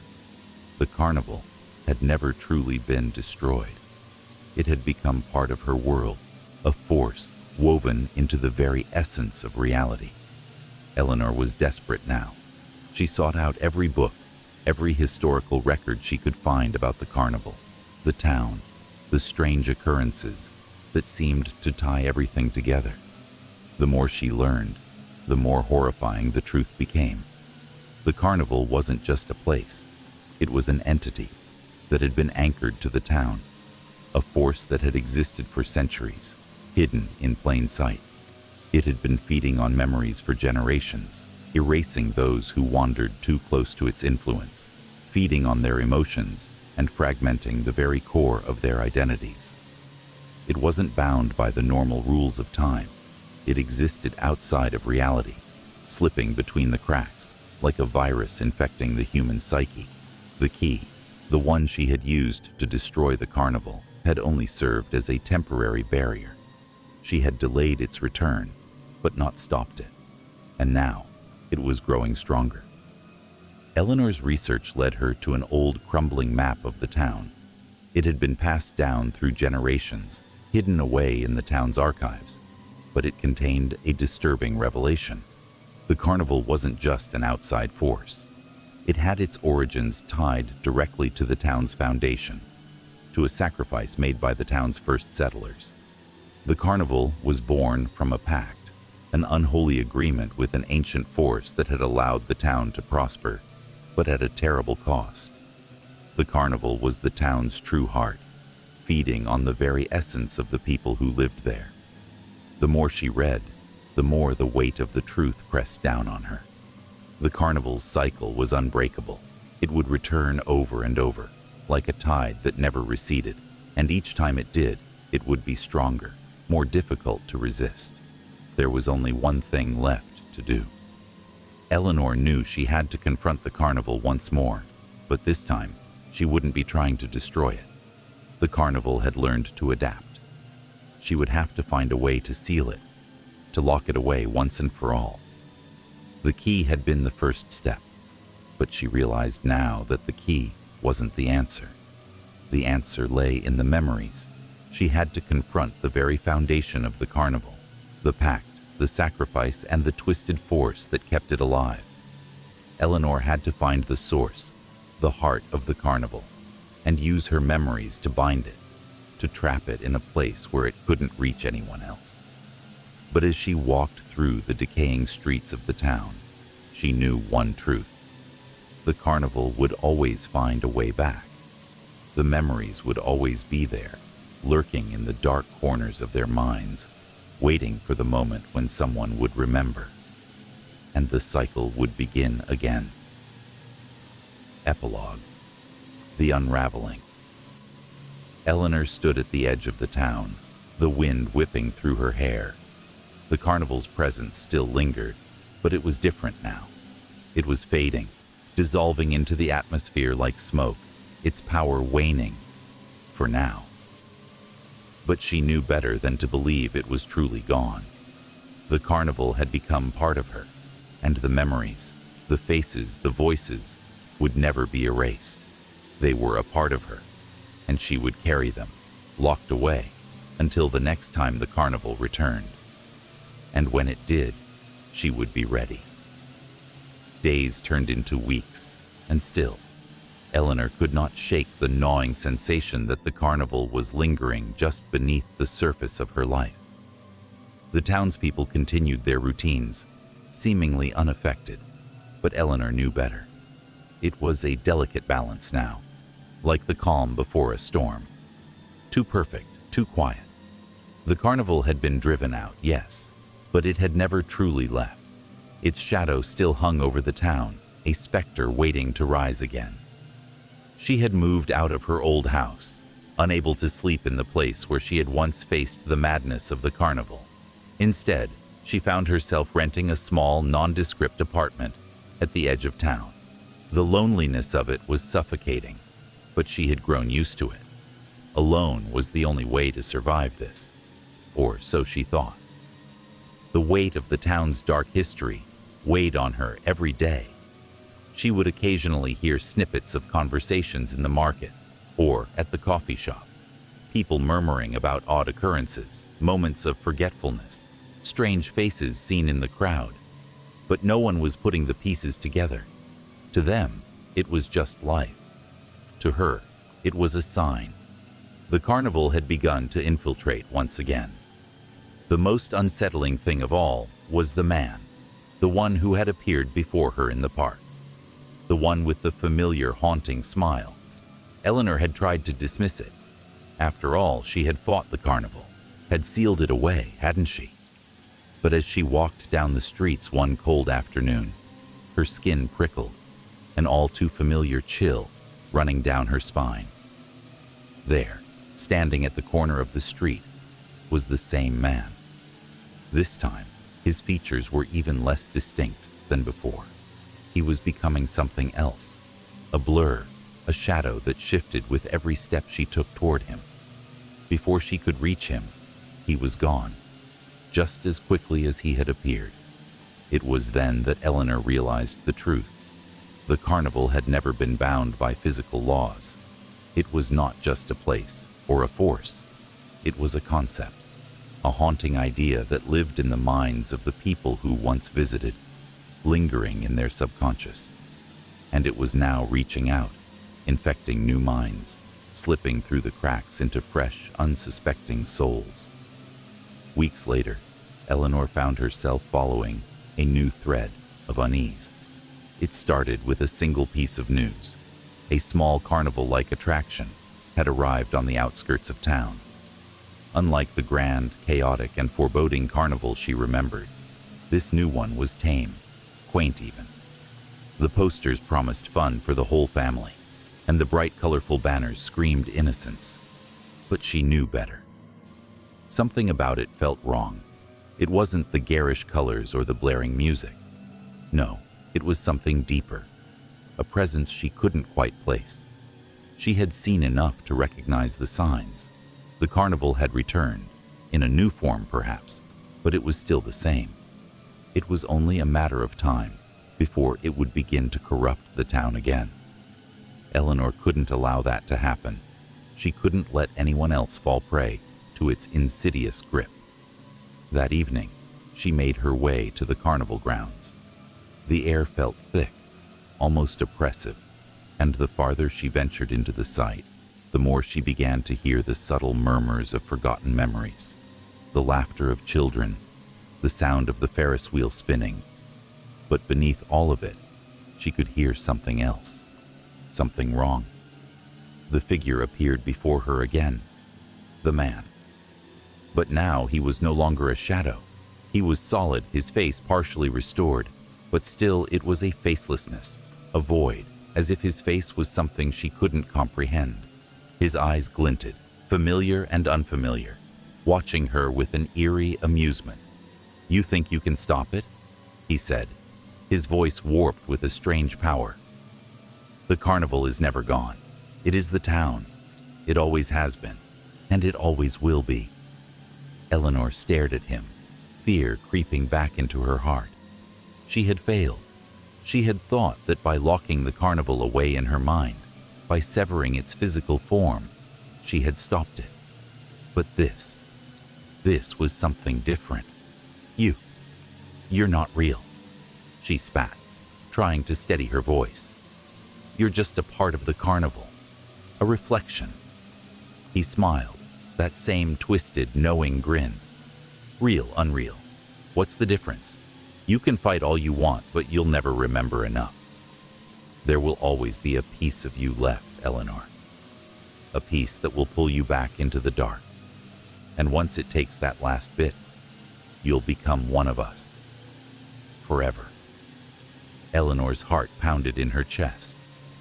She refused to believe it. The carnival might have power, but it did not control her. It never had. In that moment, something clicked inside her. The key. The key was not just a tool. It was her will, her memories, her strength. She could lock it away, truly lock it away, if she was willing to face the truth. She closed her eyes, letting the weight of the past and the present fill her. All the faces, all the forgotten souls, the whispers of the carnival, all of it. And then, with a deep breath, she reached within herself and pulled the darkness to the surface. The ground beneath her feet began to tremble, the air thickening as the carnival's presence began to pulse with energy. The lights, once bright and welcoming, now flickered like a dying star, casting long, twisted shadows that seemed to writhe with each passing second. But Eleanor held her ground. She could feel the carnival pressing in on her mind, trying to consume her thoughts, her memories, but this time she was ready. The key wasn't something that could be held physically. It was a piece of her own mind, her own soul, the part of her that had remembered and fought back. With every breath, she forced herself to focus, to anchor her will to the real world. The carnival tried to tear at her, to break through, but she was stronger than it had ever anticipated. "You're nothing," she whispered, her voice echoing with conviction. "You are just a memory, and I choose to forget you." As her words echoed, the carnival's energy began to wane, flickering like an old light bulb. The lights dimmed, the laughter ceased, and the twisted rides began to slow and crumble, their colors bleeding out into the night like a fading dream. The man, the figure, stood before her, fading, his smile stretching impossibly wide. "You cannot stop what is already inside you." But Eleanor was resolute. She had the power now, and she used it to force the memory back into the shadows. With a final surge of will, she felt the carnival's hold snap, like the breaking of a long-forgotten chain. And then, just like that, it was gone. Epilogue: A New Dawn. The sun rose the next morning over a town that seemed impossibly calm. The carnival was gone, its traces swept away as though it had never been there at all. The town seemed normal again. But Eleanor knew better. She knew that the carnival would always be there, hidden in the folds of time, waiting for the moment when someone would forget, when someone would wander too close. And she would be ready. Because this time, she had learned the most important lesson of all. The carnival did not live in the world around her. It lived in the memories of those who had experienced it, in the shadows of their minds, waiting for the moment they would remember. And Eleanor would never forget.